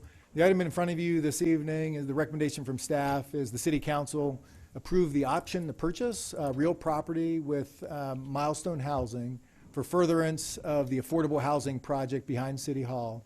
The city will be selling the land and committing $1 million from the housing fund for this project. Just by way of background, on a couple levels here, God bless you. You're welcome. So back in the origination of Project Phoenix and the bond sale, affordable housing was a component of the project. As you know, and it has gone through several iterations of it. You know, if you look through the bond documents, it has Split Rock Housing. The rehabilitation of Split Rock Housing was the original. Then it transferred over to Project Phoenix, and we had some difficulty getting that interest in Project Phoenix and getting the funding for that. The final iteration where we're at today is the land that we have behind City Hall, approximately a little over 3 acres, I think it is. It's compatible as it relates to affordable housing behind City Hall. From an affordable housing perspective, you need 4 components to finance it. City commitment, developer commitment, state funding, federal funding. And the combination of the 4 can deliver the project. On the phone also we have right now Milestone Housing. Marcus is the representative on the line. Back during COVID, actually, the city, myself, Curtis Yakima from the town of Yucca Valley, and then our community development director, Travis Clark, received applications for the housing project. And we selected Milestone to, we felt that they were a team that could deliver it for the city. And so what we worked on initially was an E&A, an exclusive negotiating agreement to work on all the terms and development of it. So right now, the option agreement is only to secure the land. You know, we won't be transferring the land. They actually, you have to get the funding first. The $1 million that we commit to will be for a 24-month period to give them an opportunity to put all the pieces together. Again, we won't be writing the check tomorrow, but we'll have that commitment out there. So when they, in the impetus of this, and Marcus is on the line to fill in the gaps and to talk a little bit, maybe Marcus, about Milestone, and yourself. But the impetus of all this is next month, in the month of July, the state of California has some grant programs out there to help fund it. Again, you need those 4 components to pull together a project. This is only one of the pieces, or potentially 2 of the pieces of the project. So with that, Marcus, you want to kind of introduce yourself and Milestone and fill in any gaps that I have, please? Sure. Can everyone hear me okay? Yes. Yeah. Okay, great. Thanks for having me. I'm sorry I couldn't be there. And personally, that was my original plan, but I had a flight delay that kept me from being able to get back in town. You know, I've been working with Frank for the last 2 years. My company, Milestone, kind of working the pieces to put them all together to be able to compete, as Frank said, for the various components you need to be able to fully fund a project. Milestone is a company that specializes in developing affordable housing we've been very successful in competing for the state funding programs, specifically 9% tax credits and on projects in rural locations. Right now, we have 5 projects under construction throughout the state, 2 of which are rural locations.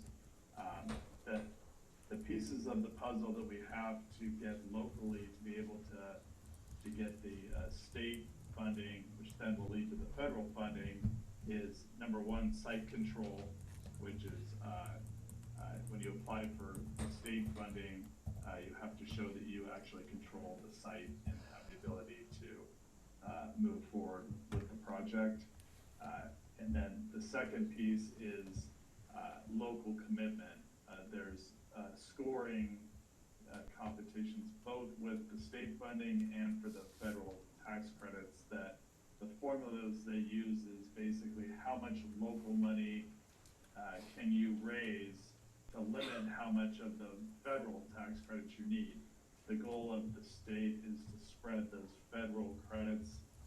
There's a finite amount of them, and they want to spread it to as many projects as they can.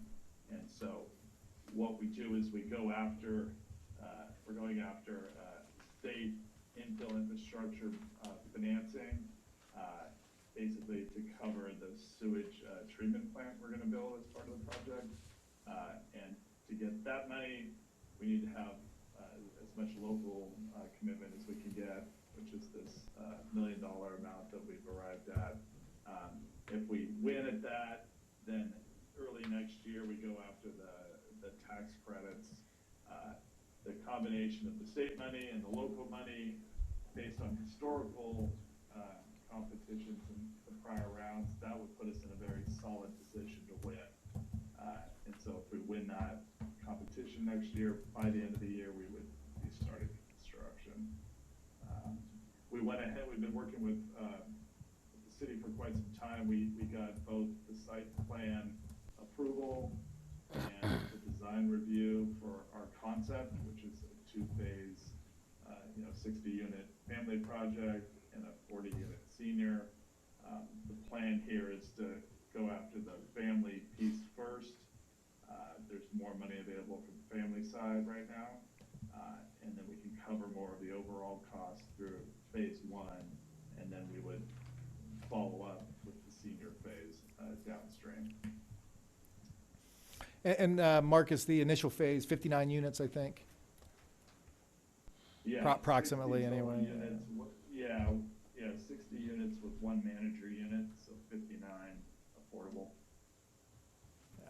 And there's 2 components of affordable housing, 1 building it, but 2 operating it, right? So you get a nonprofit, and I'm not sure the nonprofit operator that, if you've designated someone yet, Marcus, or not, but there's a nonprofit operator who runs it, right? And part of that is to make sure that it could be,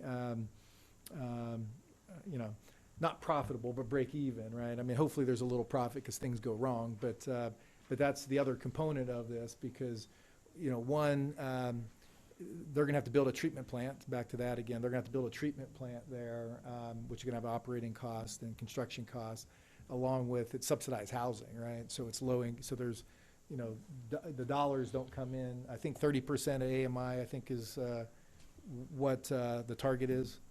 Yeah. 30% of AMI. Yeah. Go ahead, Marcus.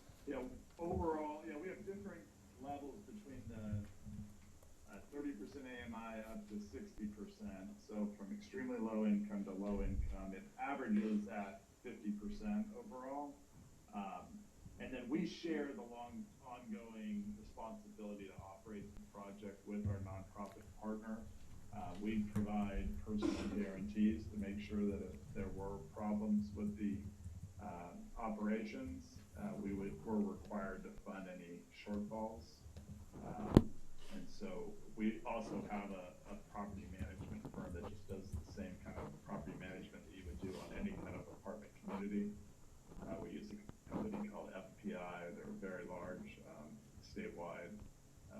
We use them on all of our projects. And so Rattan and Tucker has kind of gone through this, with Milestone and the contracting side of it. This is a typical process, to go through for affordable housing, and I'd be happy to answer any questions. Okay, any questions? I have a question, I guess, about logistics. It's about to be about a mile. Say we did build the treatment plant. Would that be cheaper to put a pipeline to the treatment plant, or would it be, since we're already coming up almost to the Dobie anyway? Yeah, so that's, a lot of questions obviously on this. We've, talking about, mixing a couple of the, topics, but yeah, the citywide project, we were trying to keep it on flow, right? So, and topography. So, yeah, that phase 2 or phase B was just outside of it. I mean, we could potentially try to tweak, Because phase this A is and then uphill.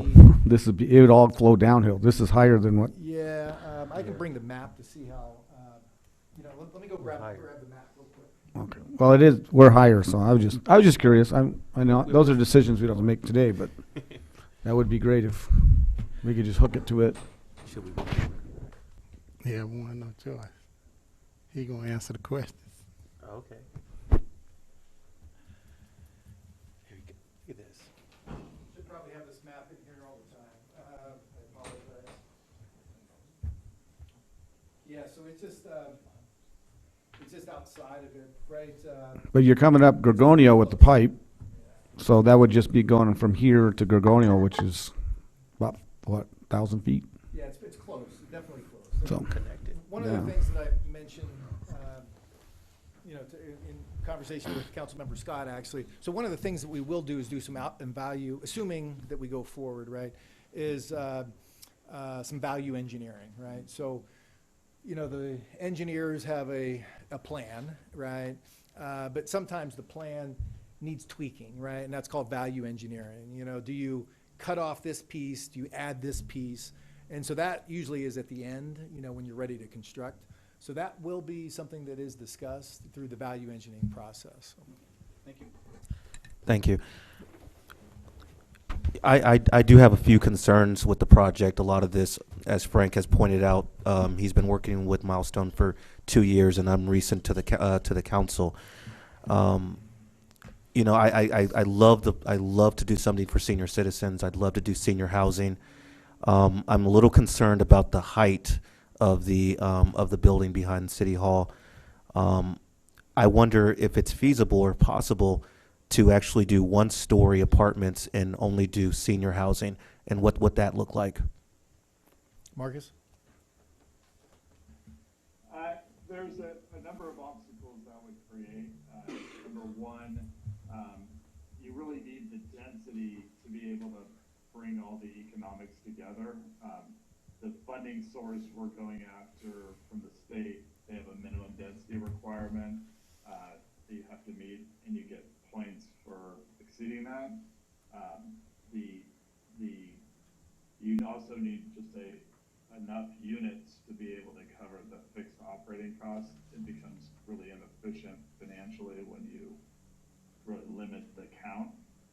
And then third, only a small portion of the tax credits, which are the big driver, the big item that funds most of the development costs, only a small amount go to senior.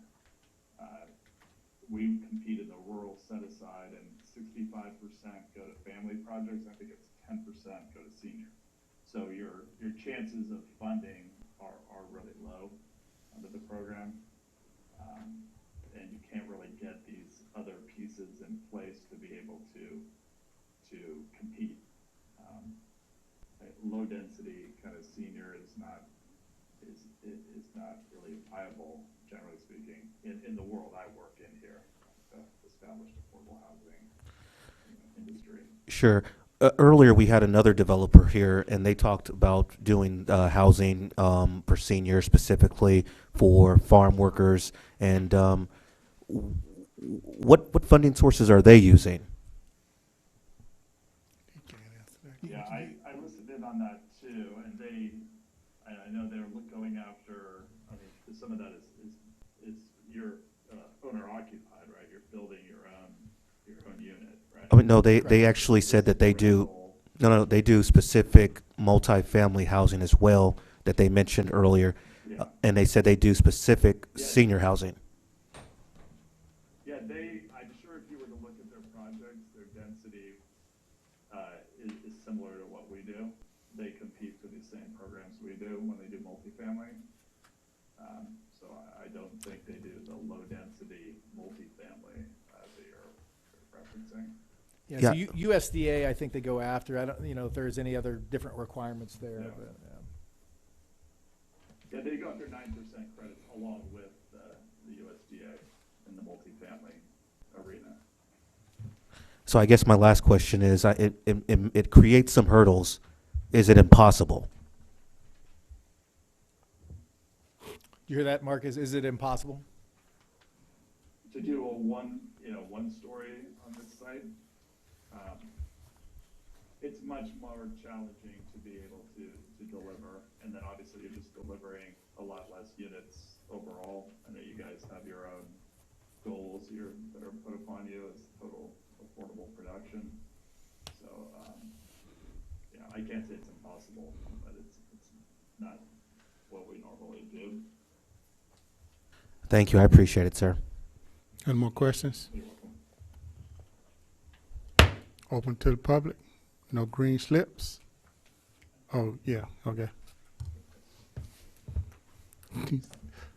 I know you must be getting frustrated with me, Mayor, but No, I'm not. as a concerned citizen, I Yep. live in the city, I do have concerns. Yes. City manager said he signed an ENA. Can you share with us who signed that ENA with you? It was approved by the council, so probably the mayor, whatever mayor at that time. So the mayor at that time signed the ENA. There was a second person that signed the ENA. And then when the time I met with the city manager and we talked about this project, these developers don't have any skin in the game.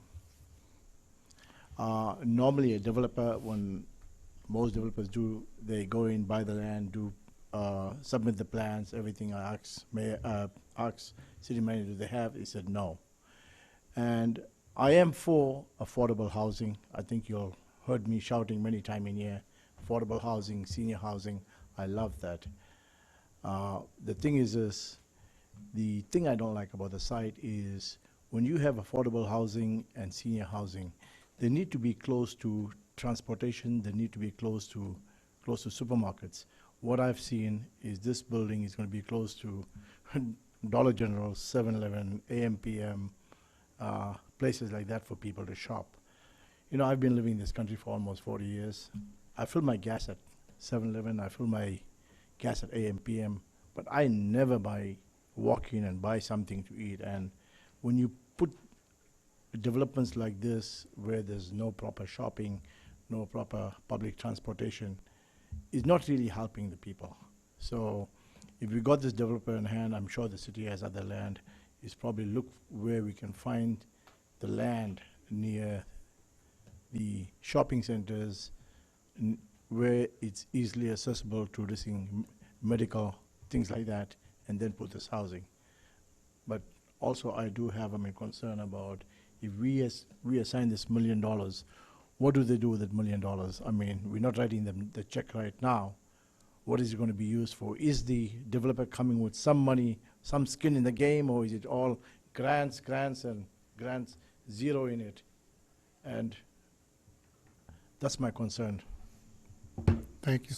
So to respond to a couple of those, so the latter probably first. The developer will have a skin in the game. Today, the ENA, part of the ENA, all of their development costs is on their side. So I think, Marcus, you spent up to, maybe $50,000, I think roughly, I think you said.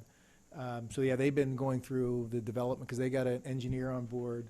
They've got an architect on board. They've been doing the site planning. They went through the CUP process in the planning department. So they've had, that related cost. They will, so when as mentioned earlier, there's 4 components. So there's the city, the developer, the state, and the federal. So the developer will have, a loan in this. They definitely will have a loan into this. It's a $20 million project, $21 million project. Affordable housing, it's interesting, and they even mentioned it earlier in the Coachella Valley Housing Authority conversation. Affordable housing really isn't affordable as far as construction. I mean, we've done it to ourselves in California, but these per unit costs are $350,000 per unit. I mean, it's not cheap, right? It's so yeah, there will be those four components going in it, all having a piece. As it relates to the site, good comment, and that's one of the things that they look at. Competitiveness. So companies like Milestone and others, they will only go into a project if it becomes competitive, right? So they check the boxes. You got to be close to, and Marcus, correct me if I'm wrong. Yeah, grocery is definitely part of that. Post office, transportation. We do have a bus stop here right in front of City Hall. Library, social services, banking. What, Marcus? Did I miss any of the checkoff as far as location? Yeah, just parks and schools as well. Yeah. So all those, so Veterans Park. So all those components are boxes checked. So you got to be competitive, right? And that's where go back to the density again. Density is part of the competitiveness. City money into the project got to be competitive. So you got to check all the boxes to be able to get money from the state, because every city needs housing, and so it's pretty competitive. That's why you got to check all the boxes. Thank you. And on the use of the money, the $1 million funds the construction costs directly. It wouldn't come into the project until all the pieces are together, and we would have a construction loan, we'd have a tax credit investor, we'd have the city money, and then it would fund part of the construction once we're all put together. Getting to the point that you have a building permit is all of our responsibility, and that is the skin that you have in the game. That it's $500,000 to $750,000 in that range of cost to get that we have to front in the anticipation of getting the building permits, in the anticipation of all the financing, the underwriting and the due diligence being approved, and then starting. So we take that risk. We also are the guarantor that if the construction costs go over budget, we have to cure that. Milestone is both the developer and the general contractor, so we have the ability, we use both sides of our company to make sure it's designed really well, it's constructible, and very attractive. So hopefully that's helpful. Thank you. I just have one last question, Mayor. In fact, I think maybe it's our lucky day. I mean, I don't know Milestone, and I don't know the company that came here and made the presentation, but basically on the company that made the presentation here, the thing that I liked about them is that people have the sweat equity. They tend to be more married to the community and neighborhood. Maybe we should try to revisit this whole situation. Thanks. Okay, bring it back to council. Looking for a motion or any more questions? I got just a couple more not concerns, but just things that I want to point out. We really got to be careful about doing this. We're going to put four three-story buildings at an elevated piece of land behind City Hall. It just has a recipe for disaster, in my opinion, and you're going to be blocking the view of all of those single-story homes back there. I just don't see it being good. I love the affordable housing. I want to figure out a way to make this happen, and I think that if we have to look at other developers who might be able to go out there and create a project that's going to be appropriate for our city's culture, then I think we owe that to our citizens. Well, this has been going on for 2 years in development, so I think that the actual location is pretty good for 29 Palms. It's close to a lot of stuff, the post office, banks. There's medical right across the street when they're there. There is obviously transit will build I'm sure they'll build a bigger transportation, because that's just what they do anywhere there's a major project. So I'm good with this. So whenever you're Frank, ain't it also we're limited on places because the money is tied to, Yeah, so the tax dollars that were accumulated came from the Four Corners redevelopment zone. Yeah. So, yeah, that money has to be spent within that Four Corners development zone. thank you. Yeah, I'm okay with that. I'm okay with it being, I mean, obviously it has to be. I just want to know if the developer can we at least provide some type of direction to come up with a different plan to put one-story senior housing back there. I think it's just going to be better because the seniors aren't even going to be taken care of in the first phase of this. And I really think that they're the most, what's the word I'm looking for, disadvantaged community. We have to take care of our seniors first. And Marcus, one thing we probably left out of this was the market study, right? So the market study is in process right now, and that will be one of the things that kind of, spit out, if you will, of what the demand is, correct? That's exactly right. Yeah. And I do know that, people are generally very rent burdened. It was in that presentation earlier, people are paying, the income levels we're hitting here are deeper.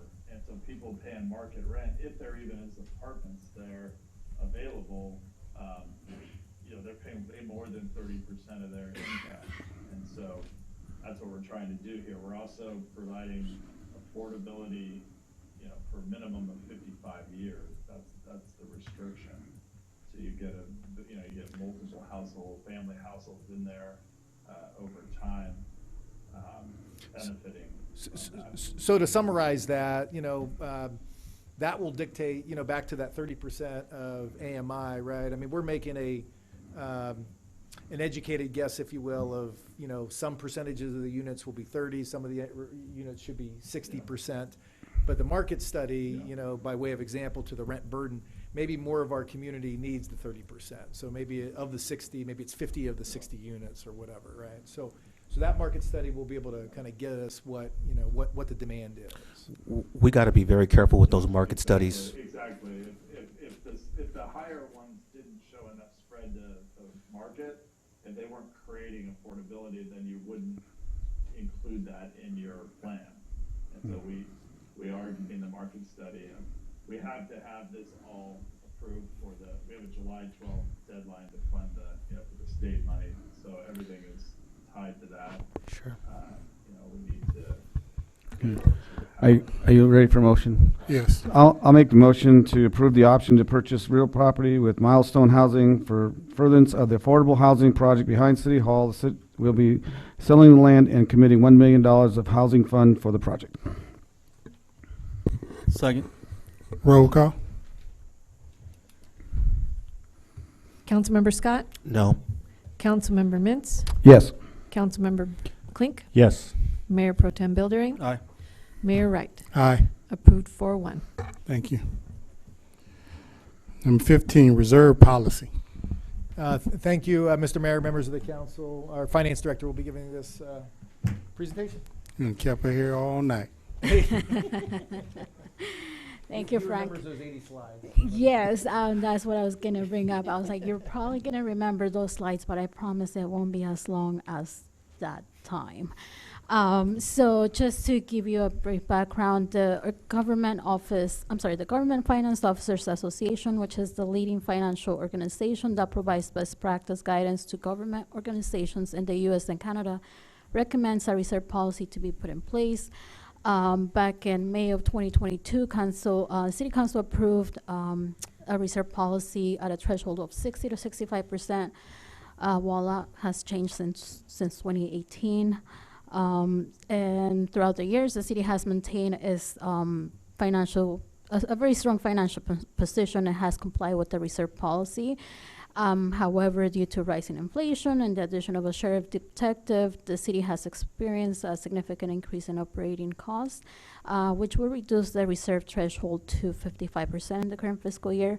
As mentioned in the past, and I'm sorry, I'm like not really following the slides, but so as mentioned in the past, the reduction in this threshold is not due to the city, using reserves, is due to the rising operation operating costs. So the way we calculate our reserve policy is we look at what's in our unassigned fund balance versus what's our total operating expenditures for the year, and that gives us our reserve policy. So the denominator is what's growing and what's reducing the reserve, our reserves.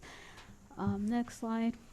So this table just kind of puts that into perspective. Our major expenditures are increasing by 12% in fiscal year 22-23, 10% in the following fiscal year, and 4% in 24-25. But our revenues are only increasing by 4%, 1%, and 3% respectively. Next slide. So one thing that we had brought during the adoption of the general fund was that we were in the final stage of terminating the inactive fire safety pension plan. And we, at that time, we were, still working through the process. We didn't know exactly where where the analysis was going to range. And so we had a conversation with CalPERS last week, and they mentioned that the analysis is going to be based on what was the rate as of April 26th, and as of April 26th, I believe the rate was at 3.8%. So our unfunded portion of this termination plan is going to be about $474,000, which will be coming out of the reserves. So by doing that, it will reduce the reserve to 46% in fiscal year 23-24, which according to the reserve policy, we can we're allowed to use reserves for specific purposes. One of those purposes is for strategic opportunities that will strengthen, reduce future costs. And one of the reasons why we're doing this now versus 2 years ago, maybe 3 years ago, the discount rate was at lower than 2%. So we would have paid probably triple what we're going to pay now. So to terminate the termination plan, the fire safety plan, it would make a lot more sense to do it now than we don't know what the rates are going to be in a year from now. And again, that's already been approved, but I just wanted to bring it back so that you could see where we are with that process. And then, so in addressing circumstances where the reserve policy may fall below the target, we have 5 years to restore reserves, and part of the proposal is for to replenish the reserves with an internal loan from the city's fire station annual lease payment. The lease payment that we get is about $35,000. So. So it'll be that that reduction will be replenished with this annual payment lease. And so the recommendation for tonight is to approve the reserve policy at a threshold of 50 to 55% and approve the payoff of the termination plan, of the fire safety plan. Thank you. Any question for staff? What is the average other cities, most cities have? Isn't there when we had this at 60%, that was pretty high then. Yes, it was. And I've seen it from 15% to, I think we had compared to other cities, we had a really high threshold. Yeah, and we have the fortunate eyes because Abigail's prior employment was an auditor, and she audited other cities, so she had the eyes on other general funds. So I guess is this 50? Because at the one of the slides you had, we were at 40 already. We were going to be like 46%. So would 45 to 50% be a more feasible number so we could always hit that and actually add to the yes. reserve? Yeah, so for 23-24, we're going to be at 55, and that's without taking any from the reserves, anything from the reserves. But the only reason why we're going to go down to 46 and 42 is because we need reserves to fund the termination of the safety plan. So would be. Yeah, so we're going to replenish that shortfall. Right, with the in upcoming years. 35,000, With the right. $35,000, Okay, yes. so you're comfortable we can meet this 50 to 55 in the near future? For this fiscal, yes. Okay. And it's recommended, that 50 to 55%. Okay, thank you. And just to add on that, what that ends up doing is just putting pressure on the general fund, right? I mean, we're gonna have to, each year, because just the reality of cost, everything costs more, so, so our expenditures are gonna go up, so we're gonna have to put in, I don't know, $200,000 a year, which will be an expense, so anyway, that's. Yeah. Any more questions? Open to the public. No green slips. Bring it back. Looking for a motion.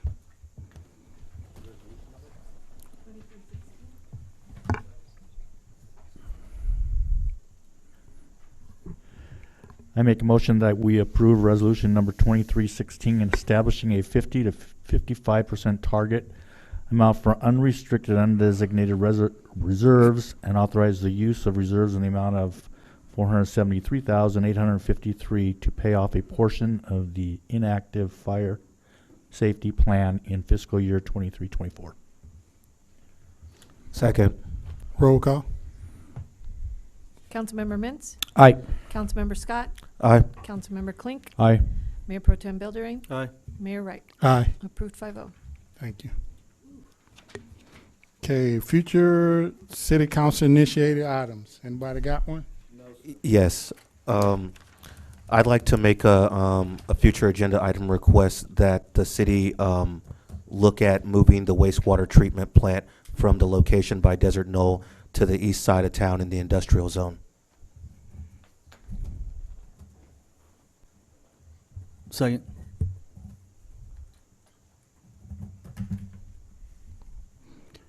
Okay.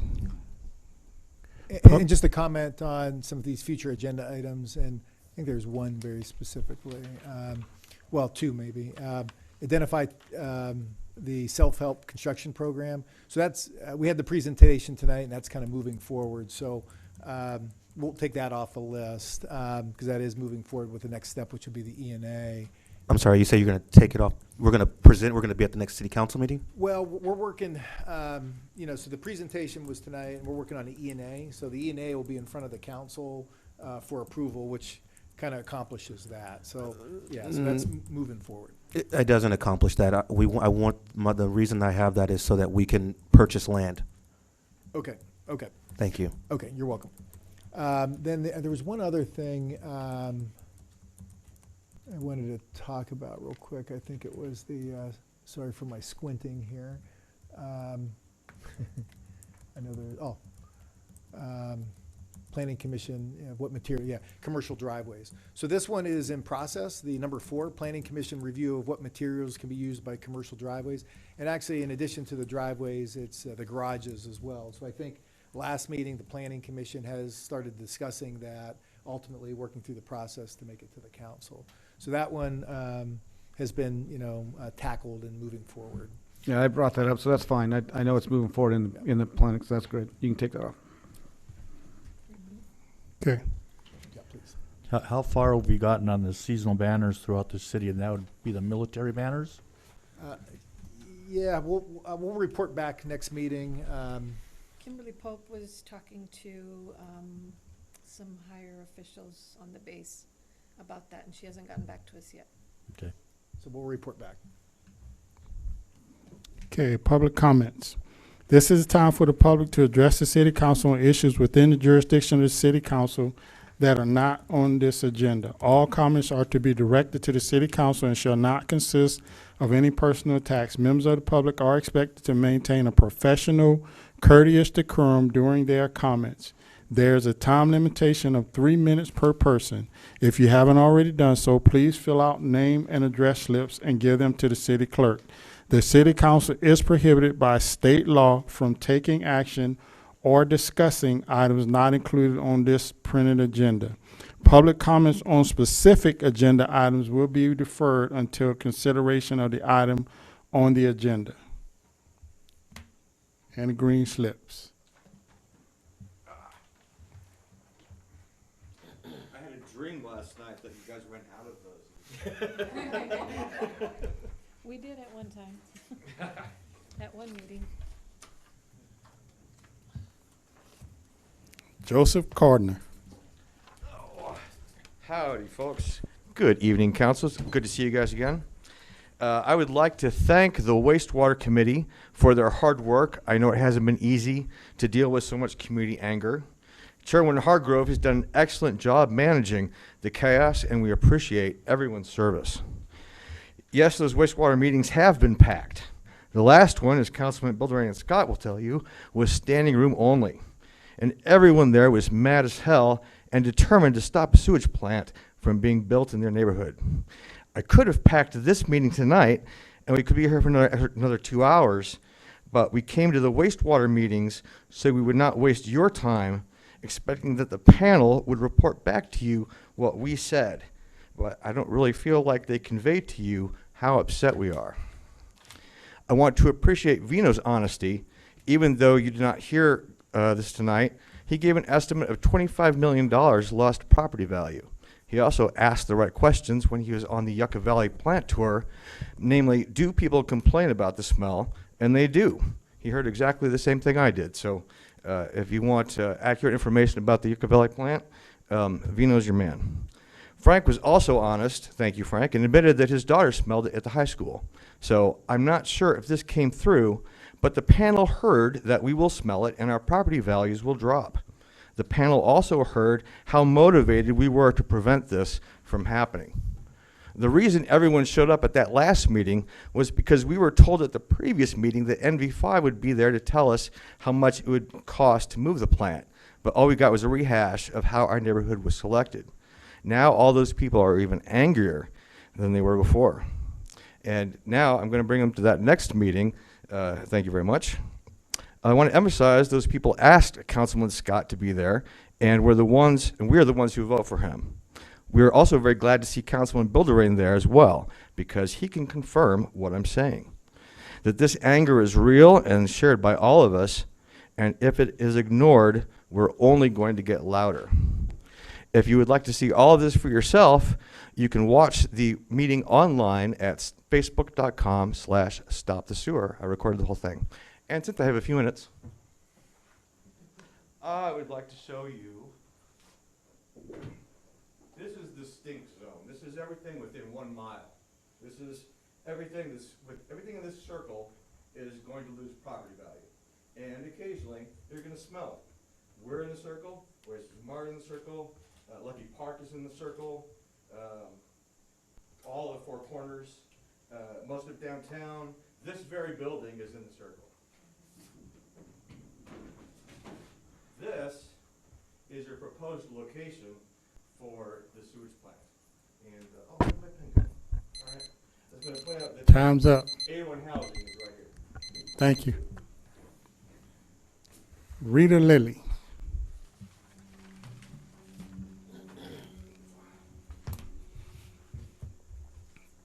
Hello, everyone. I also want to talk about the sewer plant. I think that the residents and the businesses deserve some very clear and transparent information that we have not received yet. What will the city do for those of us who lose income because we can't work at home because of the noise of construction, because of perhaps an issue that happens after it's built? What happens to those businesses like Mara, like Kitchen in the Desert? I don't want to smell chemicals while I'm having dinner, so what happens when they lose income? How are you going to help people who lose property values? I think that's a huge issue for everyone. And also, how are you going to help people who have health issues? I have heart disease. I can't be smelling chemicals all the time. I'm just supposed to die and go, yeah, but I did it for the sewer. No. And it's going to reduce the quality of life for a lot of our citizens, and I think we all matter. So the other thing we haven't been told is, what are the contingency plans? Everything goes over budget. We all know this. Look at the pool, look at the basketball court. Everything goes over budget. So when this one starts going over budget, what's going to happen? What's the contingency plan? What are we going to give up? At what point do we say, sorry kids, it's got to be open pits? We need to know every contingency plan. We need to know what exactly is the plan for when, not if, when there's a spill to protect us. And then on a personal note, I just want to know what's going to happen to mitigate light pollution. We have an observatory. We just heard that the observatory is one of our pillars of tourism. Huge event every summer. They certainly don't want to be smelling sewage, but also the light pollution is really going to damage the observatory. So I think we need some very open information on that as well. And that's it. Thank you. Okay, no more green slips. Okay.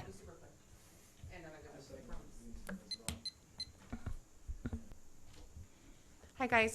One of the first things that I noticed that all of you started off with, and I think it was amazing, was that all of you wished everybody a happy 4th of July. There's a big flag right there.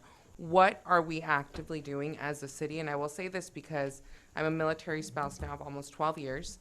I do currently work on the base with the active duty service members, and there is, in this duty station, the biggest disconnect that I have ever seen at any duty station. Me and my family traveled to the city of Oceanside to spend our money over there this past weekend because they had a parade for their service members for 4th of July. So keep that in mind, number one. Number two, you guys count them in your when you did your redistricting, you guys count the base. What are we doing as a city to get out there and let these people know that, hey, if you claim residency, you can actually come to these meetings and you can vote? Because I have a big enough platform, I'm very blessed within the military community, within the moms, as president of PTO, that I can speak up and say, hey, did you guys know about the sewage plant? Hey, did you guys know about this? It's gonna affect 801 housing. Hey, did you guys know that this might reach the CDC where your kids are? And nobody had a clue. There's a major disconnect and it needs to be fixed. That's number one. If you're really thankful and you really wanna say happy 4th of July, connect with your military community. Connect with the families. Number two. The second thing is that I'm noticing we're spending $1 million here, $10.6 million there, all those $1 million there. I looked it up. According to the 2022 census, 91.6% of kids under 18 are going to graduate high school here in 29 Palms.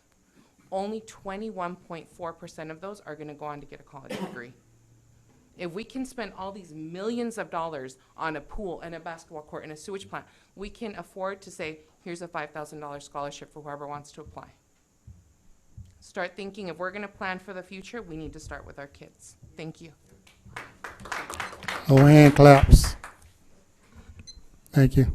Go ahead, Vino.